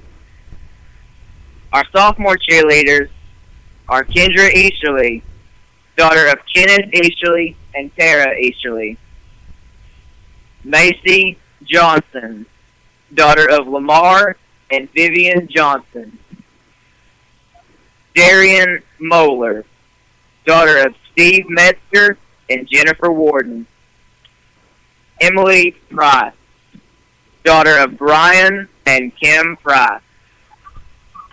Our junior cheerleaders are Madison Adams, daughter of Kenny Adams and Michael and Marie Schmidt;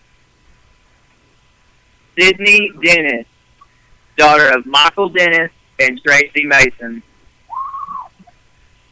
Olivia Jackson, daughter of Chris Jackson and Tracy Jackson; Kaylee Patterson, daughter of Teddy and Heather Patterson; Cameron Roberts, daughter of Brian Roberts and Reggie and Nakia Shell; Taylor Williford, daughter of Brandon and Reagan Williford; Morgan Young, daughter of Eric and Misty Young and Jimmy and Elizabeth Johnson. Our senior cheerleader is Shaylia Palmer, daughter of Jerry Palmer and Cynthia Brown. Our dance team mascot is Landry Carbaugh, daughter of Dennis Carbaugh and Clint and Sarai Pierce. Our sophomore dancer is Isabel Martinez, daughter of Noe Zatina and Brandy Camp.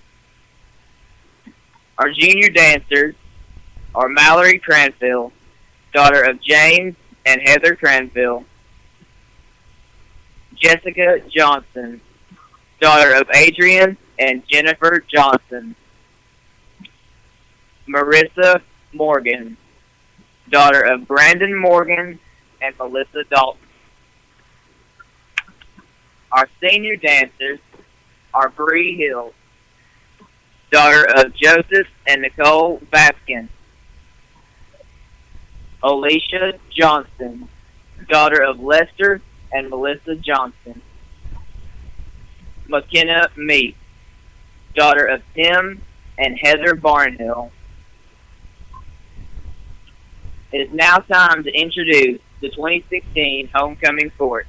The court consists of one representative each from the freshman, sophomore, and junior classes. The seniors have chosen 5 representatives for the court, and it is from these 5 ladies that the student body has chosen its homecoming queen. Our freshman representative is Miss Jaden Miller.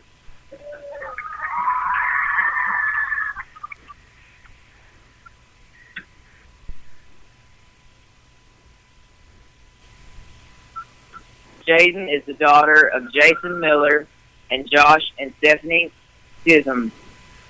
She is a member of the tribe. Jaden is being escorted by Mr. Miller. Our sophomore representative is Miss Jaden Tate.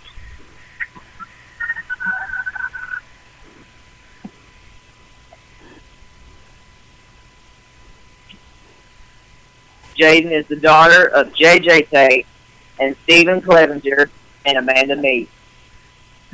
She is a member of the Student Council, FCA, Leo Lions Club, German Club, Youth Leadership, Softball Team, Volleyball Team, and the Cheerleading Squad. Jaden is being escorted by Mr. Tate. Our junior representative is Miss Savannah Land.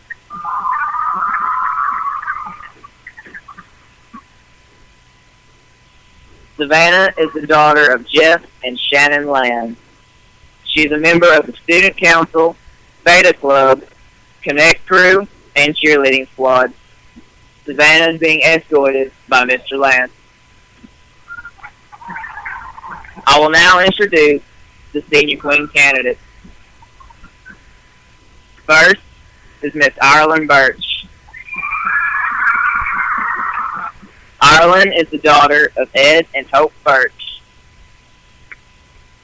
She is Senior Class Secretary and a member of the Student Council, Beta Club, Astronomy Club, Book Club, History Club, FCA, SBLA, Basketball Team, Volleyball Team, and the Tennis Team. Ireland is being escorted by Mr. Birch.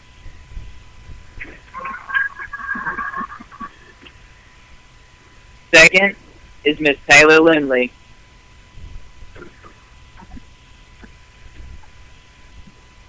Taylor is the daughter of Glenn and Cheryl Lindley and Trent and Deborah Ashley. She is a member of the Beta Club, the Tennis Team, and the Tribe. Taylor is being escorted by Mr. Lindley. Next is Miss Maddie Lofty.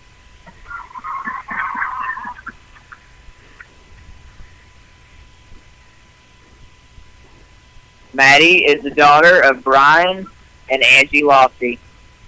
She's a member of the Leo Lions Club, the tennis team, and the cheerleading squad. Maddie is being escorted by Mr. Lofty.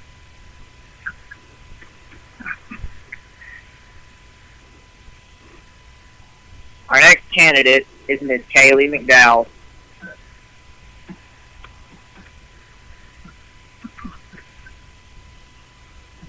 Kaylee is the daughter of Keith and Sharon McDowell. She is a member of the Beta Club, Connect Crew, and cheerleading squad. Kaylee is being escorted by Mr. McDowell. Our final senior candidate is Miss Hannah Murphy.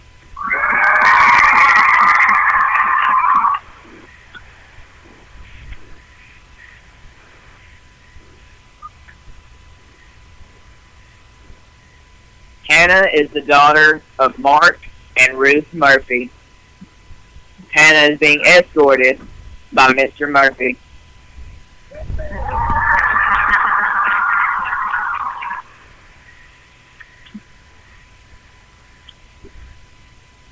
The 2015 Homecoming Queen, Miss Elizabeth Lockhart, will be crowning this year's Queen. Senior Student Council Representative Mr. Barrett Lawson will be presenting the flowers.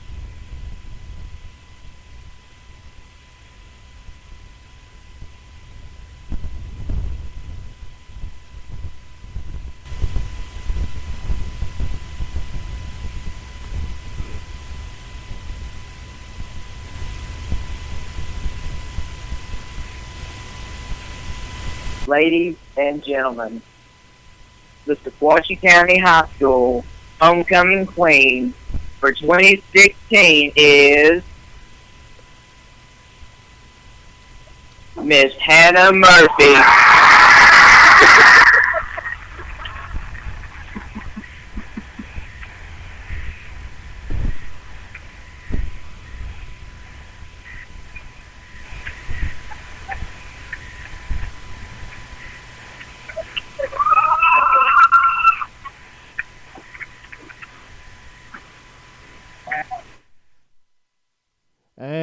as you heard, Miss Hannah Murphy is your homecoming queen for 2016 here at the SCHS Homecoming versus Cannon County. The score there, 37-3. Again, Hannah Murphy is your homecoming queen for the 2016 football season. 19-3 is the halftime score between Marion County and Bledsoe County.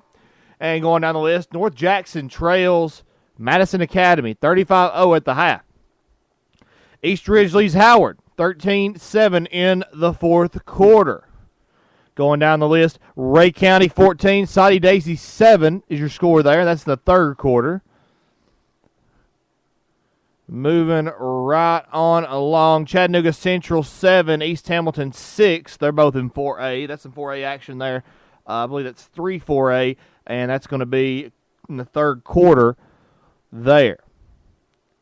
And continuing up the list, Signal Mountain trails Notre Dame in the fourth quarter, 34-0. I believe that is a final by now, if I'm not mistaken. Going up to the top of my list now, Red Bank leads Chattanooga Christian, 28-0. Red Bank is locking up that number 2 spot in that Region 3-3A. Could be crucial come the second or third round in the playoffs for Sequatchie County. And continuing on down our list, Walker Valley leads White County, 35-7. That's a long drive there out to White County. Ray County now up 14-7 over Soddy Daisy. McMinn County trails Ooltewah 21-6. Moving right along, trying to find some other scores of note.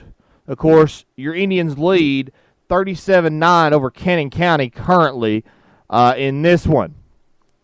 And we continue down looking for more scores from the area. Ray County over Soddy Daisy, 22-7 right now. Oh, it was 22-14 a while ago. Sorry, I'm looking at the wrong score. And I probably said that one 2 or 3 times. Lookout Valley, a final. Lookout Valley falls to South Pittsburgh, 54-0. East Ridge and Howard did go final. That is 13-7. East Ridge wins. That will move Howard down, and likely East Ridge. And Howard, if they lose another game in the region, could be looking at Sequatchie County as the 4th seed coming out of there. And as we continue on, looking at other scores of note. Trying to find some others. I think that is it for now. And Upperman and Smith County Smith County is over Upperman right now in the third quarter, 8-6. If Smith County wins, that will give Sequatchie County the overall lead in Region 4-3A, barring that they beat Upperman. That would probably give them the number 1 seed. Right now it's up in the air because Upperman and Sequatchie County are still undefeated in that region. But that has been your update for the half. I'm Chandler Morrison with TSS in the Valley, your producer here for the night. We'll see you on the other side of this break. Here's a commercial, and then Sean Cooley, Old School Chevy. We'll see you on the other side of the break. Tired of traditional sports coverage being delivered to your door? Dump that newspaper subscription and log on to TSS in the Valley for stories, live video, and audio. It's snapped. It'll go right up the middle. hear me, Chandler? And he's gone.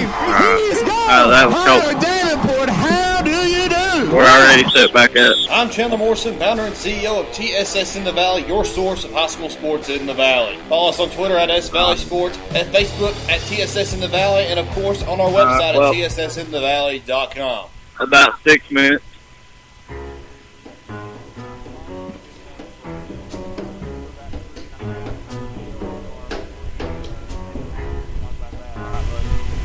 Alright, we'll get back on in about we'll get back on in 2 minutes. Alright. I gotta go stand outside for a minute.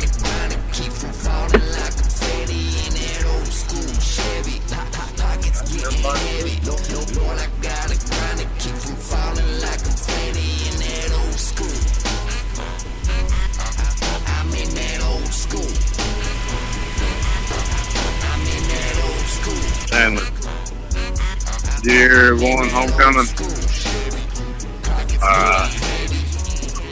Tired of 9 to 5s, don't live the high life. I'd rather grind, y'all are running through the motions. I'd rather climb. We need to do a quarterly update. Now, coming for the top spot. It's my time, y'all can go now. Stop. No, we just need to do quarterly updates on the whole football game. Just play music for the whole thing, you know. Yeah. We got down to like 2 followers for listeners. I keep my feet flat, I keep my blue collar pop. I'm in that old school Chevy. Pockets getting heavy. No, what I gotta grind to keep from falling like confetti. In that old school Chevy. Pockets getting heavy. No, what I gotta grind to keep from falling like confetti. In that old school. I'm in that old school. I'm in that old school. I'm in that old school. Yeah. Sequatchie County, born and raised, partner rappers on my platter, I ain't eating days. Below the surface, you can find a way, but in high grass, you will find snakes. Let me get that. I'm a rip it, I feel it, I'm independent, I'm finna kill it. My pictures are pen and vivid, I'm on. If I say that I'm in it, I'm so ahead of them mentally. Got two brains with the same mind. Man, I want it in the worst way. Fake rappers like, can I get a verse, eh? I just treat them like a home run to ring. I'ma throw it back. It's not even Thursday. Do another jet, but they don't understand my wordplay. Now they nervous stomach turning like a first date. I do my thing, no mercy. Cause if you swing and miss, you will never end up with first base. Man, it's like I'm in a battle. I'm fighting for the power. No matter what, I will devour. I will never come unravel. No matter if I'm up creek, need it without a paddle. You couldn't reach me on a ladder. Even if you stacked it on top of a couple scaffolds. I'm the type to rip individuals who be actors. My city on my back, it looks something like a back road. I'm in that old school Chevy. Pockets getting heavy. No, what I gotta grind to keep from falling like confetti. In that old school Chevy. Pockets getting heavy. No, what I gotta grind to keep from falling like confetti. In that old school. I'm in that old school. I'm in that old school. I'm in that old school Chevy. Pockets getting heavy. Chevy. Pockets getting heavy. But I gotta grind to keep from falling like confetti. Chevy. Hey, Cooley, let me kill that real quick. I'm in that old school Chevy. My pocket's getting heavy. Lord, I gotta grind to keep from falling like confetti. I'm in that old school Chevy. My pocket's getting heavy. Lord, I gotta grind to keep from falling like confetti. Yeah, I'm in that old school Chevy. My pocket's getting heavy. Lord, I gotta grind to keep from falling like confetti. Yeah.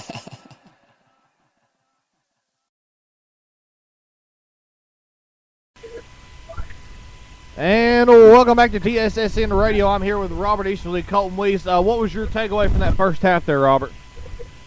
I'm starting to get a little bit bored watching Squatchy score so much. I mean, I hate to say this in a ball game, but I mean, we were looking at this like, all right, it's finally halftime. We were looking forward more now to the, I guess, the homecoming crowd after that first quarter than we were to the end of the game. Yeah. So, got some finals here for you. Notre Dame over Signal Mountain, 37-6 is the final there. They travel to McMinn Central next week. Boyd Buchanan, 35-6 over Polk County. That's a final as well. We got Baylor leads 13-7 over John Pope, Paul II, I think that is.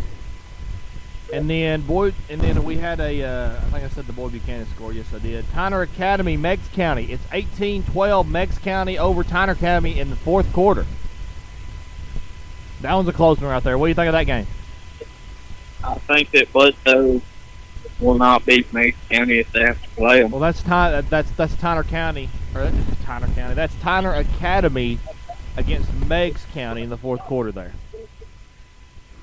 Oh, well, Meigs would beat Bledsoe if they played them.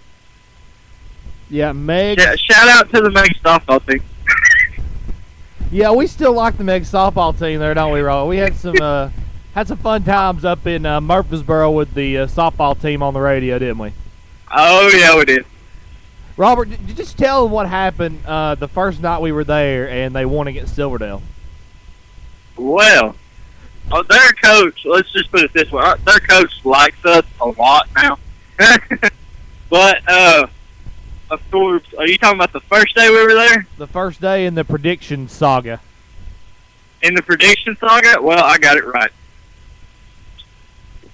First day, I predicted Meigs to go all the way. Did not account for the having to play 2 different games to see who won the championship, but I did account for Meigs coming out on top after all of it, and they did. Well, I was actually referring to what happened to me out on the field after that game. I told you about this. You about got trampled by some softball players. I'll tell you that Chandler actually said that they were going to lose, and they weren't too happy about that after they won. Now, to be fair, I had them going all the way through the losers bracket and beating Silverdale, but I did predict them to lose the first game. Okay, it's a double elimination tournament. Give me the benefit of the doubt here. They're like, we went all the way to championship winners bracket. You said we were going to lose the first game. What's wrong with you? Well, it is Chandler, so you got to give him a little bit of help. Now, I picked it, and I go out to the field to get the interview, and before I can even talk to the coach, the players are over there in like a formation, and they're looking at me, and the coach says, "What do you say, girls?" And they all put up their hands in a big X and went, "You were wrong." I remember that vaguely. At least they didn't chase you with their baseball bat. Or softball bat, Yeah. whatever you want to call them. Well, those are aluminum. They hurt. I've been caught in the arm and leg and kind of in the back of the head with one of those. They hurt. Yeah. And I do have some first half stats here, courtesy of Mr. Paul Underwood. If they will load on my computer. Alright, I'm having some trouble loading them on my computer, but until then, I will get you some in here in just a second. And now we're going to talk to our British associate. Who are you going to talk to? Me? Yes, we're going to talk to Jose Smith. Alright, it's Jorge, by the way. Jorge Smith, alright? Jorge. Alright, Robert, are you going to ask me about the game, or are you just going to talk about my name? Is that it? Well, I would ask you about the game, but we are about to start. Alright, we'll come back at the end of the third quarter, and I'll tell you what I think about the game. It's a bloody nightmare, I'll tell you that much. For Cannon County. It's a bloody nightmare for Cannon County. That is true. That is true. They did in fact kick the ball through the bloody goal. So. They got to get to the bloody goal. That's how you have to do it. We're talking about American football. All right, I'm sorry. I don't know. I thought that was the score. I thought that was a very high-scoring football game, if you know what I mean. Well, as we were talking about I had my cards and flags right that time, so I'm kind of happy. Okay. As we were talking about earlier, Jake Walker is have to kick off to the Indians as he kicked a 50-yard field goal in the first quarter. Now, he kicks it onside and it goes over. Number 3 got it, and he goes out of bounds. Okay. Wow. Cannon County's got the ball. They swapped it up from the Indians. Indians took it from them on the first kickoff, and now they take it from the Indians on the second half kickoff. Okay, number 3, that's McMakin, Quentin McMakin. Jump and caught that ball after it was tipped off of, I believe that was Abraham's head. I believe we need to check his shoes because he got springs now. Oh, yeah, he's got Jumped like 4 foot there in the air. But anyway, he's lining up at wide receiver now. But you have Josh Walker at quarterback, and his brother, I believe that's his brother. No, that's number 11 at running back. That's Court Lynchford. But that was illegal motion on Cannon County, so we're going to get a 5-yard penalty. It'll be 1st and 15 from their own 49-yard line, right outside the Indian territory.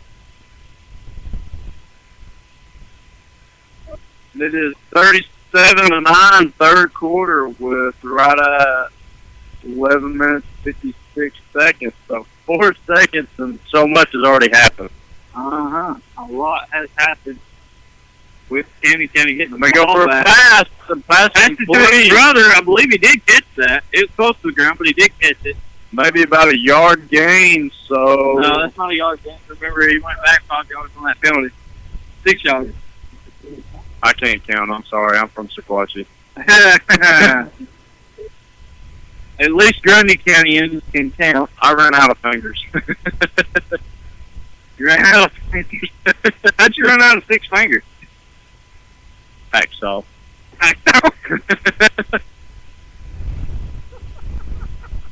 Okay. And handoff up the middle of 2, number 3, and he is stopped right at the line of scrimmage. Number 53, that is Micaiah Finati. Hardest name to pronounce ever, but I keep getting it right somehow. Finati. Finati.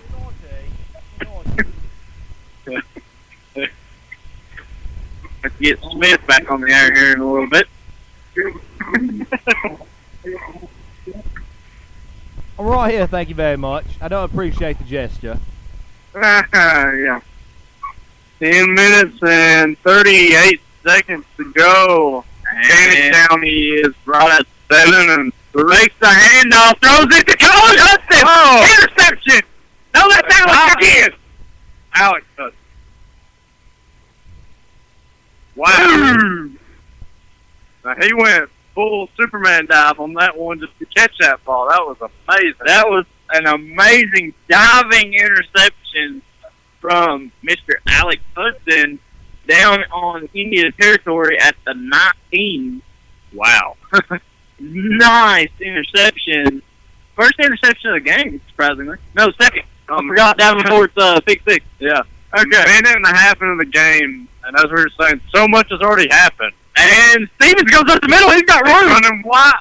He cuts back in the middle. Cuts back in, and he's leg tackled at the 44. Yeah, 43 or 44. We'll call that the 44, yeah. So, 1st and 10 on the 44 after the interception and the first down from Stevens on his first run of the quarter. All right, guys, I got some stats from the first half. Leading in rushing, Ethan Barker with 102 yards on 4 rushes in the TD. Up behind that is Hunter Davenport with 66 yards, 2 TDs, 1 interception for a TD, 3 TDs total on just 7 rushes. And that was Alec Hudson with 61 yards after that with 3 receptions and 1 TD there. You mean 1 interception? What's that? You said 3 interceptions, Chandler. No, I said 3 receptions. Oh, reception. Okay. Yes. Okay, well, that was a short, no-gain play. I believe we handed off to Stevens, and it went about a yard, but now we're handing it back off to Davenport, who gets about 5, maybe 6 on this play. So we'll have about a 3rd and maybe 4. That surprises me. They've done, everything they've done so far has been running plays. Well, I don't see why they wouldn't just go ahead and try for a pass play. They don't want to lose the ball, though. They don't want to lose that ball and give Cannon County another chance to score, but as you can see, it did nothing for them right there in that last, I can't remember what the word is. Last possession, thank you, and Colson, motion. That's a 5-yard penalty on Joseph Colson. Bang. And I don't know why, but Jake Walkup, yeah, and Jake Walkup just looked at our stands and was trying to get them pumped up. That was a little weird. Hey, whatever works, you know. Whatever works, get our team pumped up. That's real smart. Josh is the quarterback. Jake is the running back / whatever else you want him to play. But Jake just met the tackle as Stevens gets nowhere on the run. That's a 4th and about 4. So you may see Ethan Barker punt it here. You may see him go for it. With the lead they have, it's worth a try, I guess. Okay, But and guys, looking at the passing, as good as that passing game looked earlier in the game, only 34 yards from Josh Walkup, including 1 interception in the first half there, and Jake Walkup with 20 yards rushing on 10 rushes. No. Okay. Oh, no, sorry, man. Colin, we're cracking up. We just watched Davenport run over Stevens. Davenport ran over Stevens. Stevens got his way. Oh, my. But Davenport makes it down to the 28 in line territory after running over his own running back. Barker in shotgun takes the snap, hands it off to number 4. Not even sure who that is, but he's got some yardage. Who's number 4? Milton, you got the roster over there. Oh, that's Alec Hudson. What the heck am I talking about? He looks like Will Hales. He looks really short from up here. He looks really small. That was weird. Yeah. First down, 17 with 10 yards to go. There's 7 minutes left. 37-9 third quarter. But anyway, 1st and 10. And runs up the center himself. Jackson. What? Oh my! Happened? That's a face mask, but the ref's not going to see it.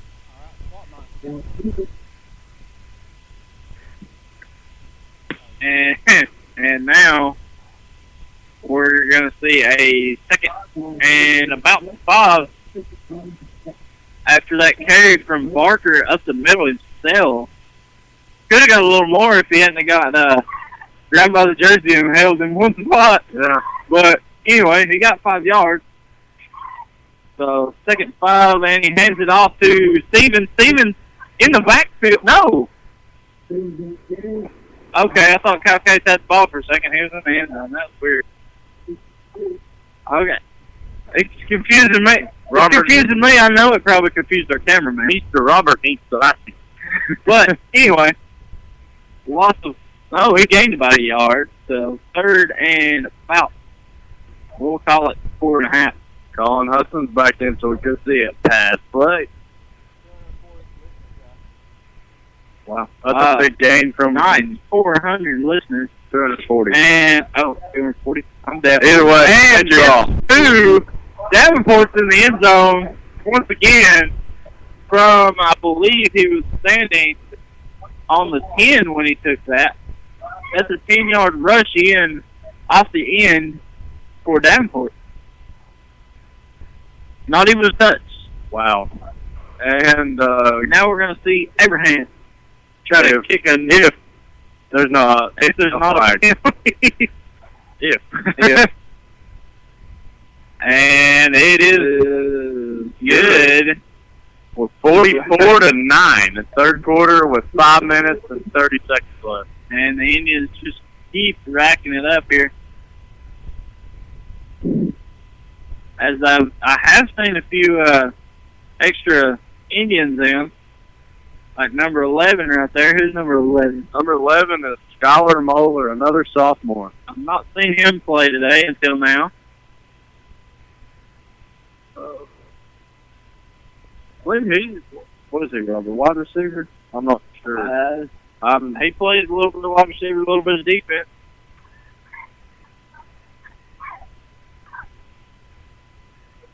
Yeah, you can definitely see there's a lot of freshmen, sophomores. Yeah. The JV starting to come in now. That's reasonable with 44-9. Definitely some JV. I see Caleb Reed out there at instead of the normal Kyle Case and Davenport out there is right beside Martinez going out on kickoff. But here's the kick from Martinez. and a little bit deeper this time, and it's caught by. Can't get a number on who that is. Number 11 made the tackle, though. That was Skylar Moeller. That's number 11, and also on the kickoff return. Yeah. So that's Fort Lynchford on the return, and Moeller on the tackle, both number 11. Cannon County, 1st and 10 on their own 32. We have 4 minutes and 50 seconds left with 44-9. Indians lead this ballgame a lot. And Walkup takes I believe there was a fumble on the play. Walkup took it, handed off to his running back. Not entirely sure what happened. Well, okay. That was a little weird. But anyway, it's 2nd and 8, and apparently there was no fumble, and oh my goodness, Cannon County still has the ball. About forgot what team they were. 4 minutes left, counting down here in the 3rd quarter.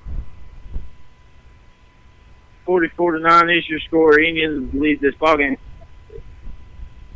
And hand it off. No, pitched outside. And for a loss of about maybe a yard. I believe that was number 11 again. Number 2 on the tackle, Kyle Cate. Kyle put a licking on Mr. Lynchford there as he went outside and lost a yard. So now it's 3rd and 9. Who's number 18? Number 18, Caleb Johnson. He's a freshman. He's the shortest person I've ever seen. I've seen worse. Are you looking? Never noticed that. It's like the Pee-wee. Like there's a Pee-wee team down there on the sideline. But Josh throws a pass. It goes up! Number 3 comes down with that ball. That is McMackins with the tackle by good jumping grab. Wow. Whoa, that was a great catch, man. McMackins. Big problem was Cameron Weaver left him wide open. And Cameron Weaver made up for it. Yeah, that did. That was a monstrous hit after he caught that ball. He's sprayed by Coach Kane on Monday practice. Yeah. Bear calls us his friend. Oh, yeah, it will be.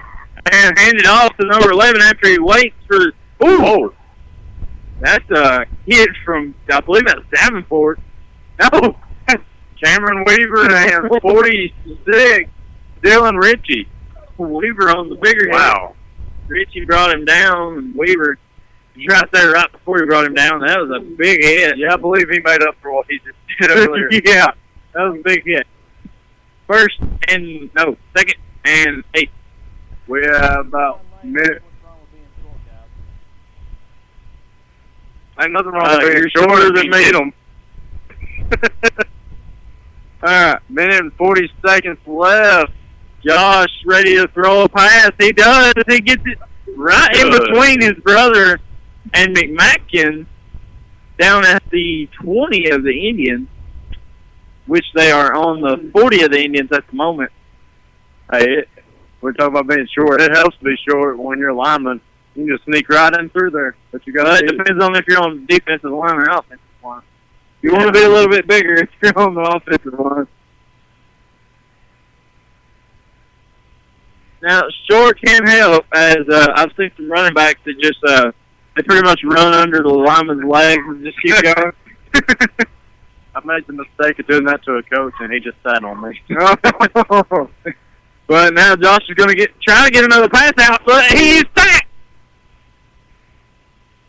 That was a very awkward sack, though. Who is that 52 on the tackle? 52 is Garrett Castle. Oh, Garrett Castle. They ain't called his name today. Yeah. He's a junior, I believe. Yes. Yep. Garrett Castle on that strange sack. He caught both of his legs and he went down. I didn't think he was going to go down, but he did. You know, as we were talking about the 4th and 11. we were putting the JV in, we still got a big 3 lineman. I believe that's John Higgins at the center, or not John Higgins, John Boston. No, that is John Higgins. Yeah. And he's trying to pass. He's got his brother open downfield. Oh, he's sacked big time. By John On Higgins. 4th down by John Higgins. And 52, we just said his name, Garrett Castle. Hey, back up off your mic, especially when you're being loud. Okay. And it is the start of the As Josh fourth is quarter. sacked, it is Indian ball on Cannon County territory, the 46-yard line. That was a great way to end that possession. That was a really good way to end that possession. And it is now the start of the fourth quarter, 44-9. I think they would have been better off punting that ball, but it didn't work out that way. Not. So the Indians have it. Hey, but you never know. Cannon can make a comeback. You're funny. Okay. Anyways, It's a close game, ladies and gentlemen. oh yeah, it's real close, 44-9. Indians lead this ball game. We are starting. Sorry, Chandler, I missed this entirely, but that was the end of the quarter. Now they're getting ready to come back out and play. But we have the fourth quarter left, the entire fourth quarter. We ain't started yet.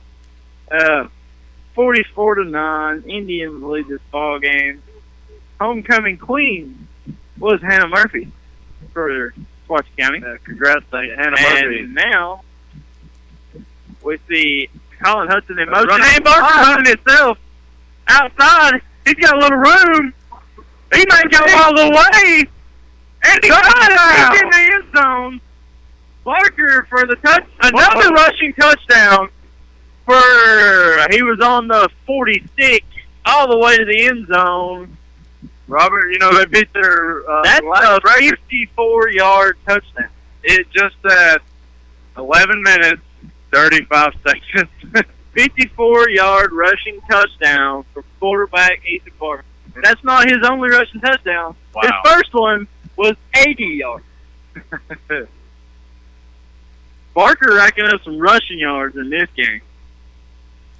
And wow, that's the first time we've seen that. Guess who just blocked it? Guess who blocked it? You don't want to guess? You don't have to. It was Jake Walkup. He sure didn't walk up to that one.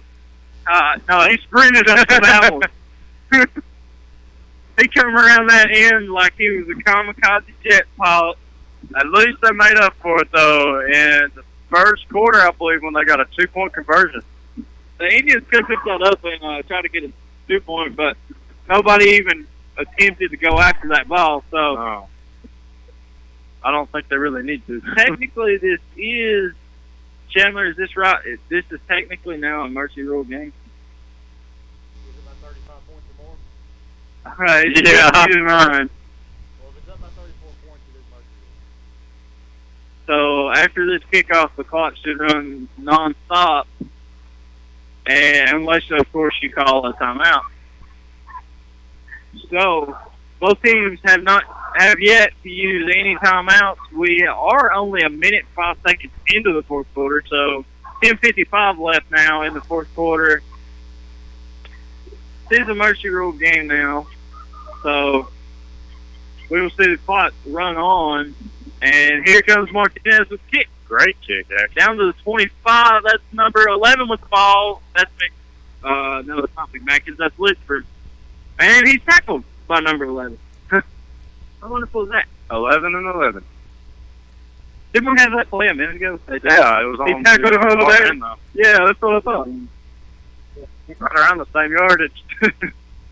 Lynchford tackled by Skylar Moeller. Moeller, yeah. That's right. They must be best friends. They must be best friends. That's Flynn. Anyway, the Cannon County Lions have the ball on their own 37-yard line. And now we're going to see them attempt to to do something now as the clock continues to roll down from 10 now. And Josh takes the snap, hands it off to his running back. That's number 11 again. Number 11. That's Whitaker, and he's tackled Almost after getting a first down. Wow. Tackled by 80. I can't see the number. 81. 81. Who is this 81? Justin Lamparter. Another That's his sophomore. name at all in this game. So that's a first down and about 3 or 4 more for And number 11. That's now that we Whitaker. were talking about earlier, the big 3 linemen, we now have Hayden King, one of my friends, sophomore, as guard. I believe Gabe Jackson. No, that's not even Gabe Jackson. That's number 54. 64. 64. Never seen him. Jay Roberts. Jay Roberts. After being out of a knee injury the whole year, he's finally got to play again in the homecoming game. You can't get much better than that. No. Can't get much better than that. But now we face a 2nd and 1. The defense does. That's the Indians playing defense. If you're just doing this, and Cannon County playing offense. Score 50-9. I think this is the highest score the Sparky's got this season. Les Whitwell is a little bit higher. 51 was Whitwell. So one more score. 61? Oh. Okay. So two more scores and we'll beat our no mercy rule on that one, was it? And that ball is placed at a 3rd and 1. That's on the, we'll call that the 40.5-yard line. Robert's getting technical now. Are you sure? Do you want to go measure that, Robert? No. No. I don't feel like walking down all these stairs. A lot of sets. There's one player I have not seen the whole time, and that is Adam Pickett. He's down on the sidelines now. I see him for the first time in this game. And Josh is sacked in the backfield for about maybe a 5-yard loss. 4 and probably 6. Oh, well, they're going to call it 5. 4th and 5. I'll see what Cannon County does on this 4th. I believe Adam Pickett's about to come in, though. I'm not sure, but no, he did injure himself a little bit in that last game against Orange County. Probably let him take it easy the next weekend. Yeah, I say so. Just getting ready for the postseason, of course. Oh yeah. But now we're going to see that 4th and 6 yards to go for the. Or I'm sorry, 4th and 4. This may be their awkward punting formation, but they do call a timeout. So we got Chandler. We're going to send it back to you for a minute for a studio update. All right, thank you guys. I appreciate it. Here in the studio, not a lot of different scores. A lot of them are going final or have gone final already. Red Bank 47-0 over CCS. That's a final. With 7:56 left in the 4th quarter, Marion County is destroying Bledsoe County 46-3. May I add to that? Battle of the Warriors. Battle of the Warriors there. Final score, Hardin Valley over Bradley Central 14-13. Ray County over Saudi Daisy 37-7. That's a final. We continue down our list, trying to find some other scores that you might be interested in or might not. I never know. You never know. That's about all I got for right now, guys. Oh, we got York Institute 29-13 over Grundy County in the 3rd quarter. I saw that coming. But now we're going to go see Josh take a snap on 4th and 5. And that's a pass, and it goes to number 3. He's got a first down. He may go, and he does. Now, number 13, John Davis. Oh, that's number 3. My bad. Quentin McMacken. that little guy can fly. He's little, but he can move. Which is most of the time once you see other little guys, they can move. Yeah. So there's your answer, Brian Lane. Why it's good to be little. You can move a lot quicker than those bigger guys. And now we're going to see the brothers attempt a field goal with Jake kicking and Josh holding. And it's almost blocked, but it's good as Jake puts that one through. And 16 to 50, the clock, I don't think, should stop, even though that was a touchdown. 16 to 50, though. Well, yeah. Clock stops on touchdowns and timeout. Okay. So, we stopped at 6:35 just because of that touchdown. 16 to 50 now. The Cannon County got a touchdown and the field goal. That was number 3.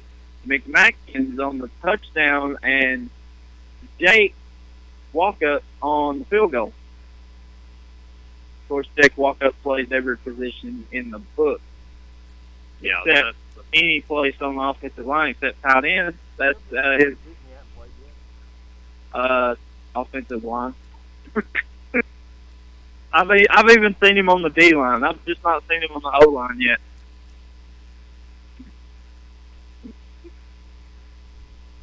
But anyway, Cannon County, for I think the 4th time in this entire game, gets to kick off this Sequatchie. Yay! But like I said, 6:35 left in the 4th quarter. 50-16, your Indians still lead this game after that Cannon County score.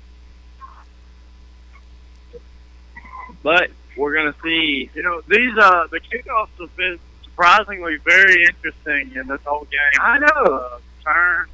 But now we're going to watch Jake, that Walkup, get this ball off, and we've said his name too many times tonight.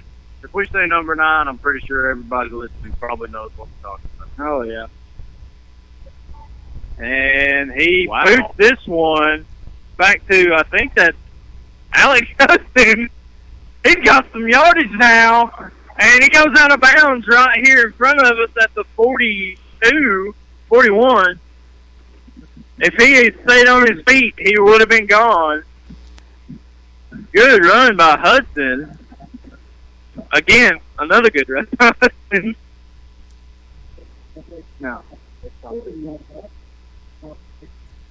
I don't know why the clock stopped. It's the Mercy roll here.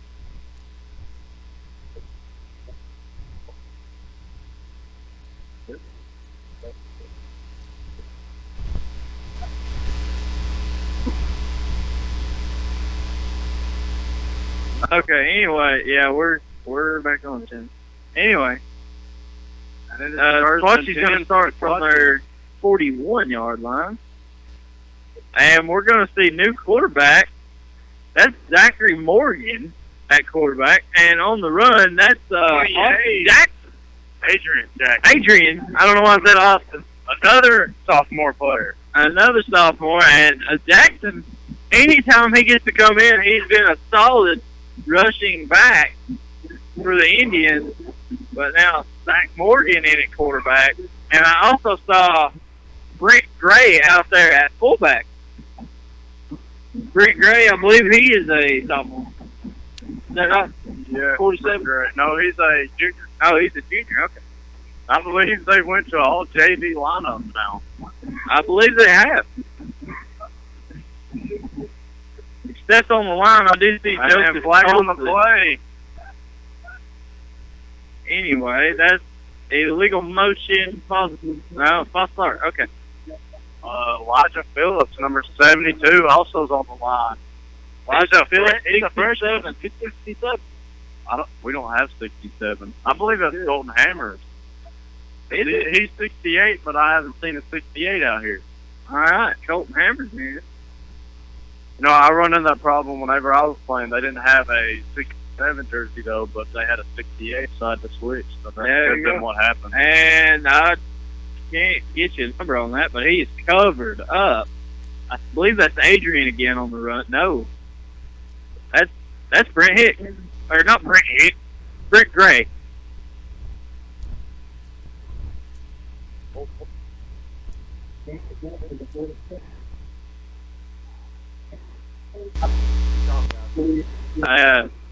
Trying to get some players' names on 57 for you. Anyway, under center, handed off to Adrian Jackson. He gets the first down after that 3rd and 4 situation. Now it's first down. But, yeah, we're getting that is Hammers in the 67 jersey. Must not have a good home jersey for him to wear. Apparently not. Somebody graduate to 68 last year? I couldn't tell you, Robert. He might have ripped it up last game or something. I'm not sure. Anyway, under center, handed off to Adrian Jackson. What a hit. Just trucking along through that line. Looks like Davenport was running that ball. That's what I thought it was. Man, Adrian putting a licking on these defensive players. We have 4 minutes left to go in the game. It's 50-16. And, of course, clock just keeps going down. But it is 2nd. And we'll call that 3 with Gray.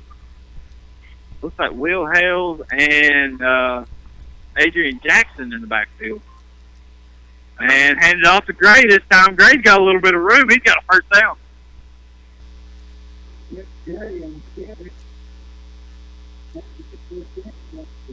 That's a nice looking run from Brent Gray there. That was.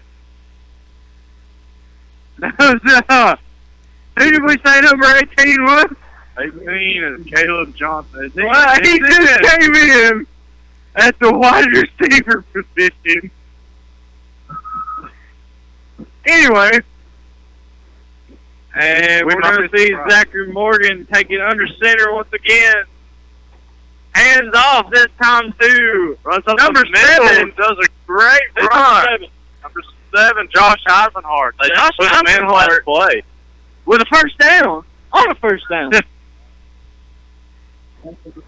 And we have 3 minutes exactly left in the game. Wow, that was a nice run by Eisenhart. That was a nice run. First down, they'll be sitting on the 20 of the line, threatening in the red zone now with the JV. And they took out Caleb Johnson and put Blake Ramsey in.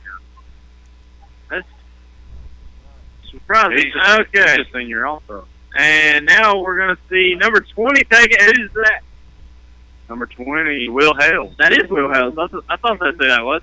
But he's brought down in the backfield as he had nowhere to go after that handoff from Morgan. Keep forgetting his name. We're dealing with all new players compared to the whole season. So yeah, sorry.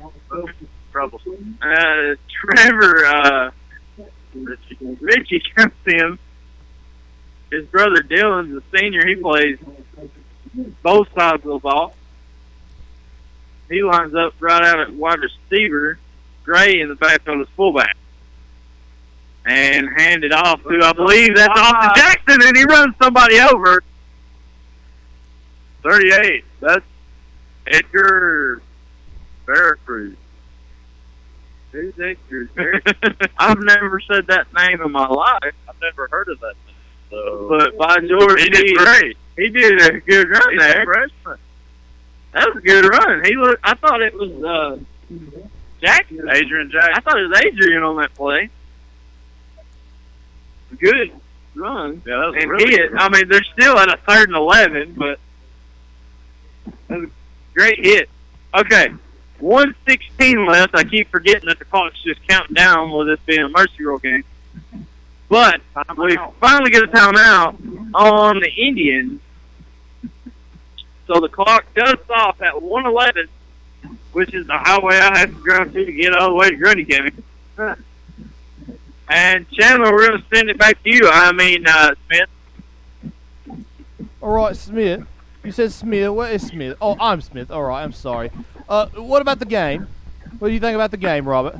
I think that it's going bloody well for the Indians, don't you think so? It's going bloody well. All right, see, the homecoming thing, Yeah, it's going pretty good, pretty good. I am still displeased that I'm still displeased that this game is not a soccer game. I'm very displeased because back in my home country, that's all that we watch. We watch no NFL. I don't know why they bring an NFL game to London, but you know what? Let's watch the game anyway, all right? Because the homecoming queen is there. It's going to be fun. It's going to be fabulous. After the game, it's going to be all right. So back to you, Robert.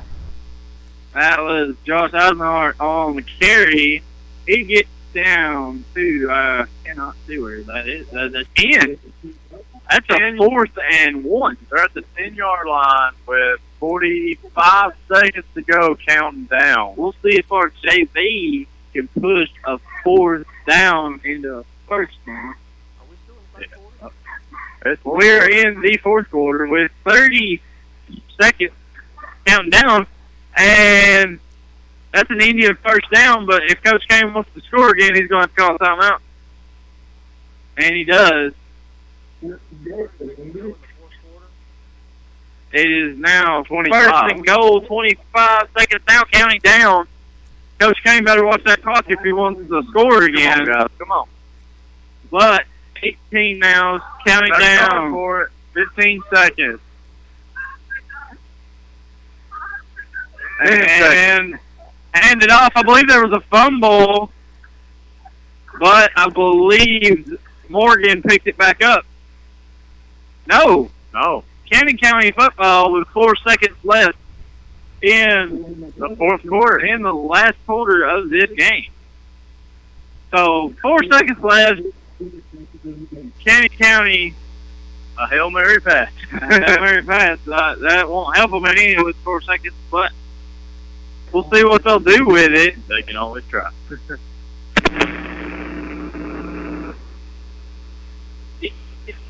Go ahead and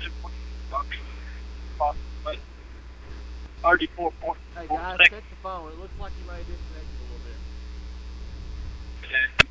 bit. It may have disconnected a wee bit. How about now, Chandler?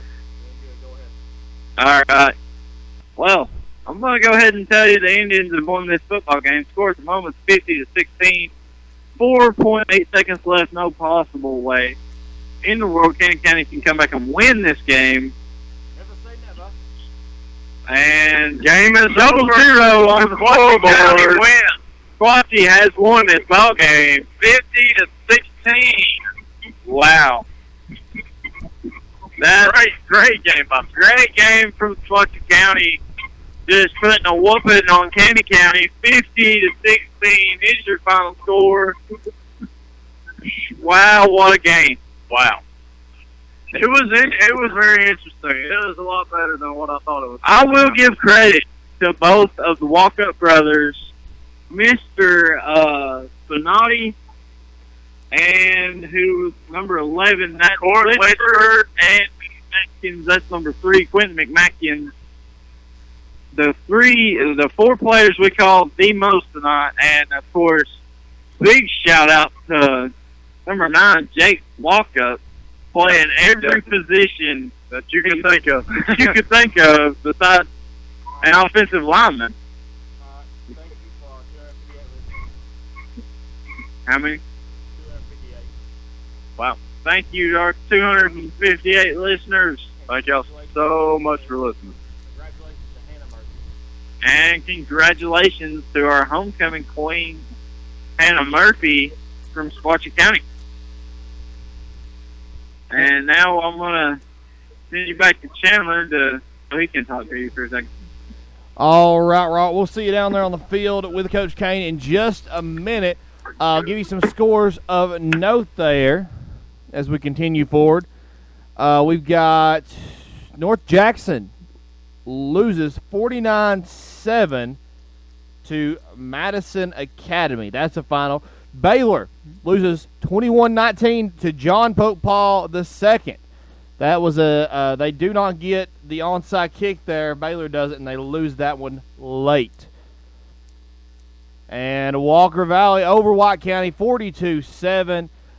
Marion County, as we look back at that score, I believe that one went final. I'm trying to find the score on that one. That one was 46-3, Marion County over Bledsoe County. Going down into, excuse me. Trying to find it. Going out to the west side of Tennessee, if I can find it. Can't find the score there. We'll get you some updates, more updates after the break. We'll be right back. This is TSSN Football. Here's some music to get you past that thing. We'll be right on the field here in just a minute with Coach Adam Kane out on the field. We'll be right back.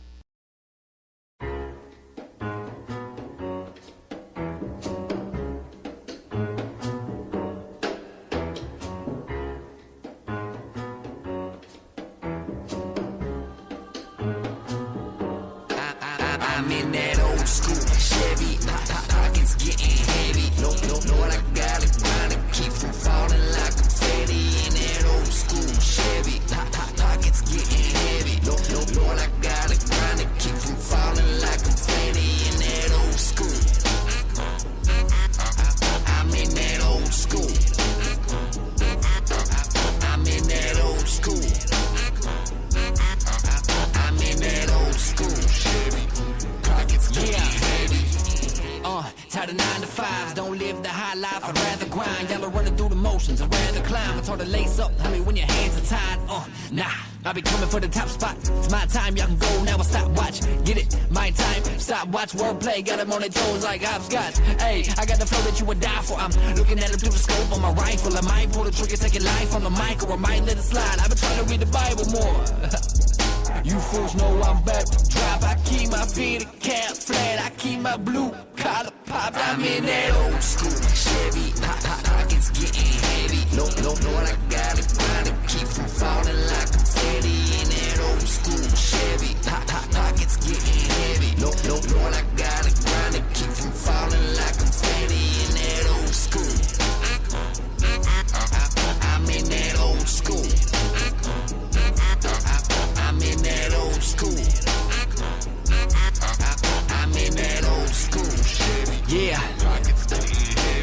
Sequatchie County, born and raised. Partner rappers on my platter, I ain't eating days. Below the surface, you can find a way. But in high grass, you will find snakes. Let me get that. I'm a rip it, I feel it, I'm independent, I'm finna kill it. My pictures are painted vivid, I'm on.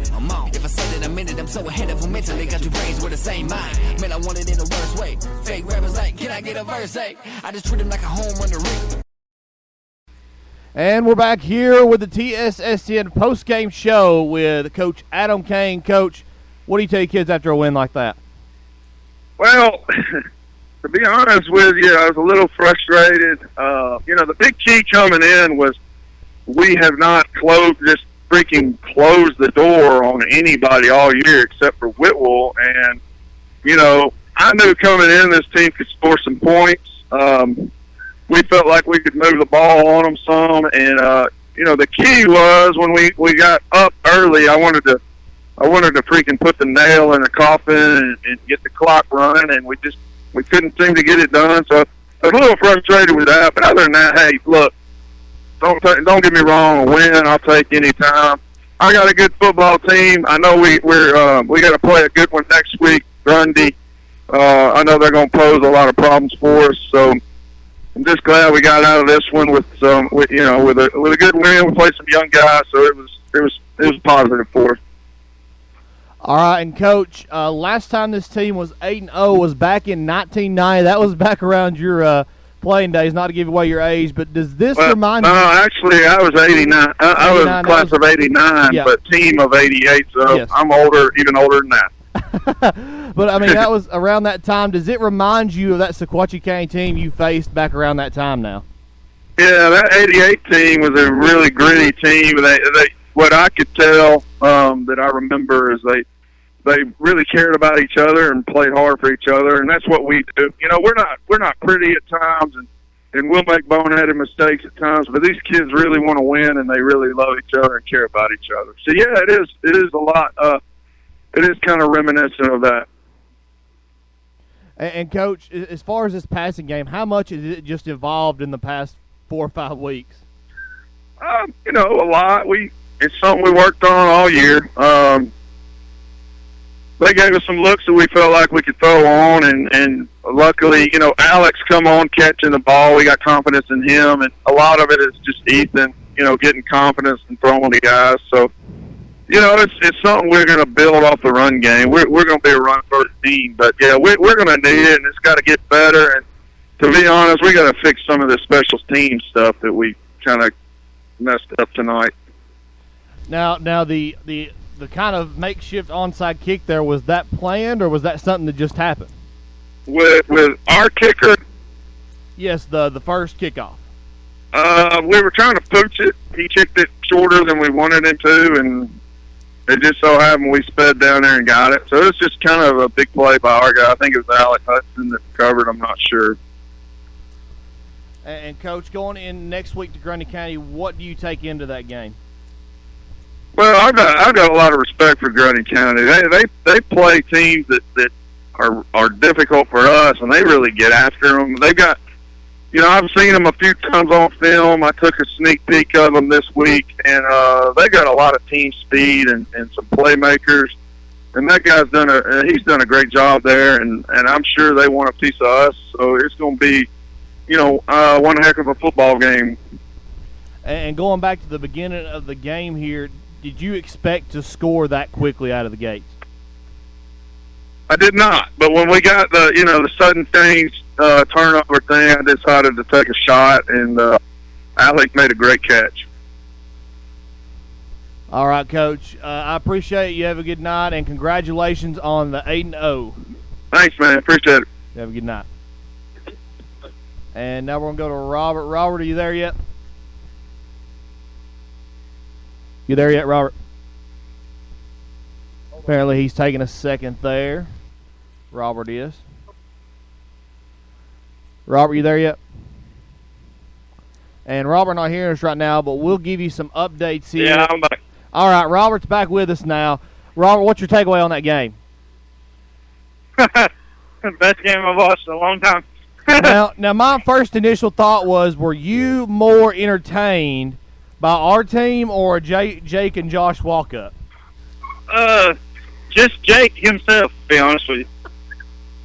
The fact that he does what he does, how he does it, is just amazing to me. And I looked up some things. Usually you can find something on these guys online about whether they, whether they're being recruited or not, and I couldn't find anything on him, but man, from the looks of it, he looks to be a really, really good ball player, and I hope that he gets the chance to go somewhere else, especially on a team like that where he may not have the opportunities as much to win ball games. But I hope he gets a chance to play at the next level. But looking at the Sequatchie County side of the ball game, what were your takeaways?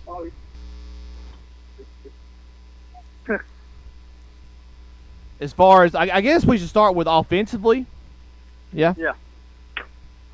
I mean, what did you see? Did you think the passing game was a lot better? What did you see there?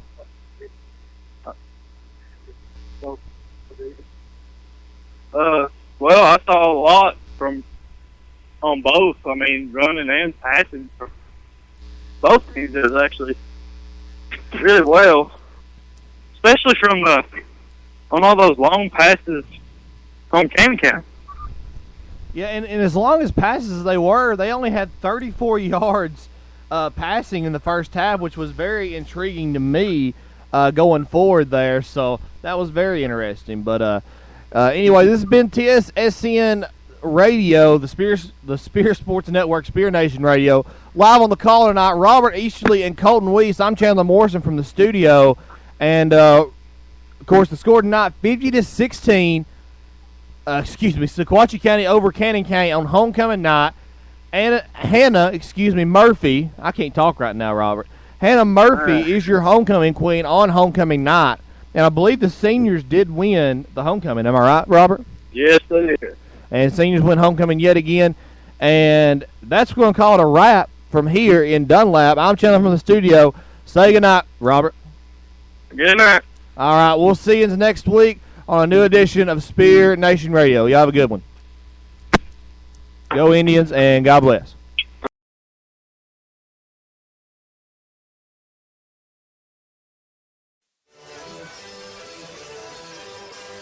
Sequatchie County, stand up. I was born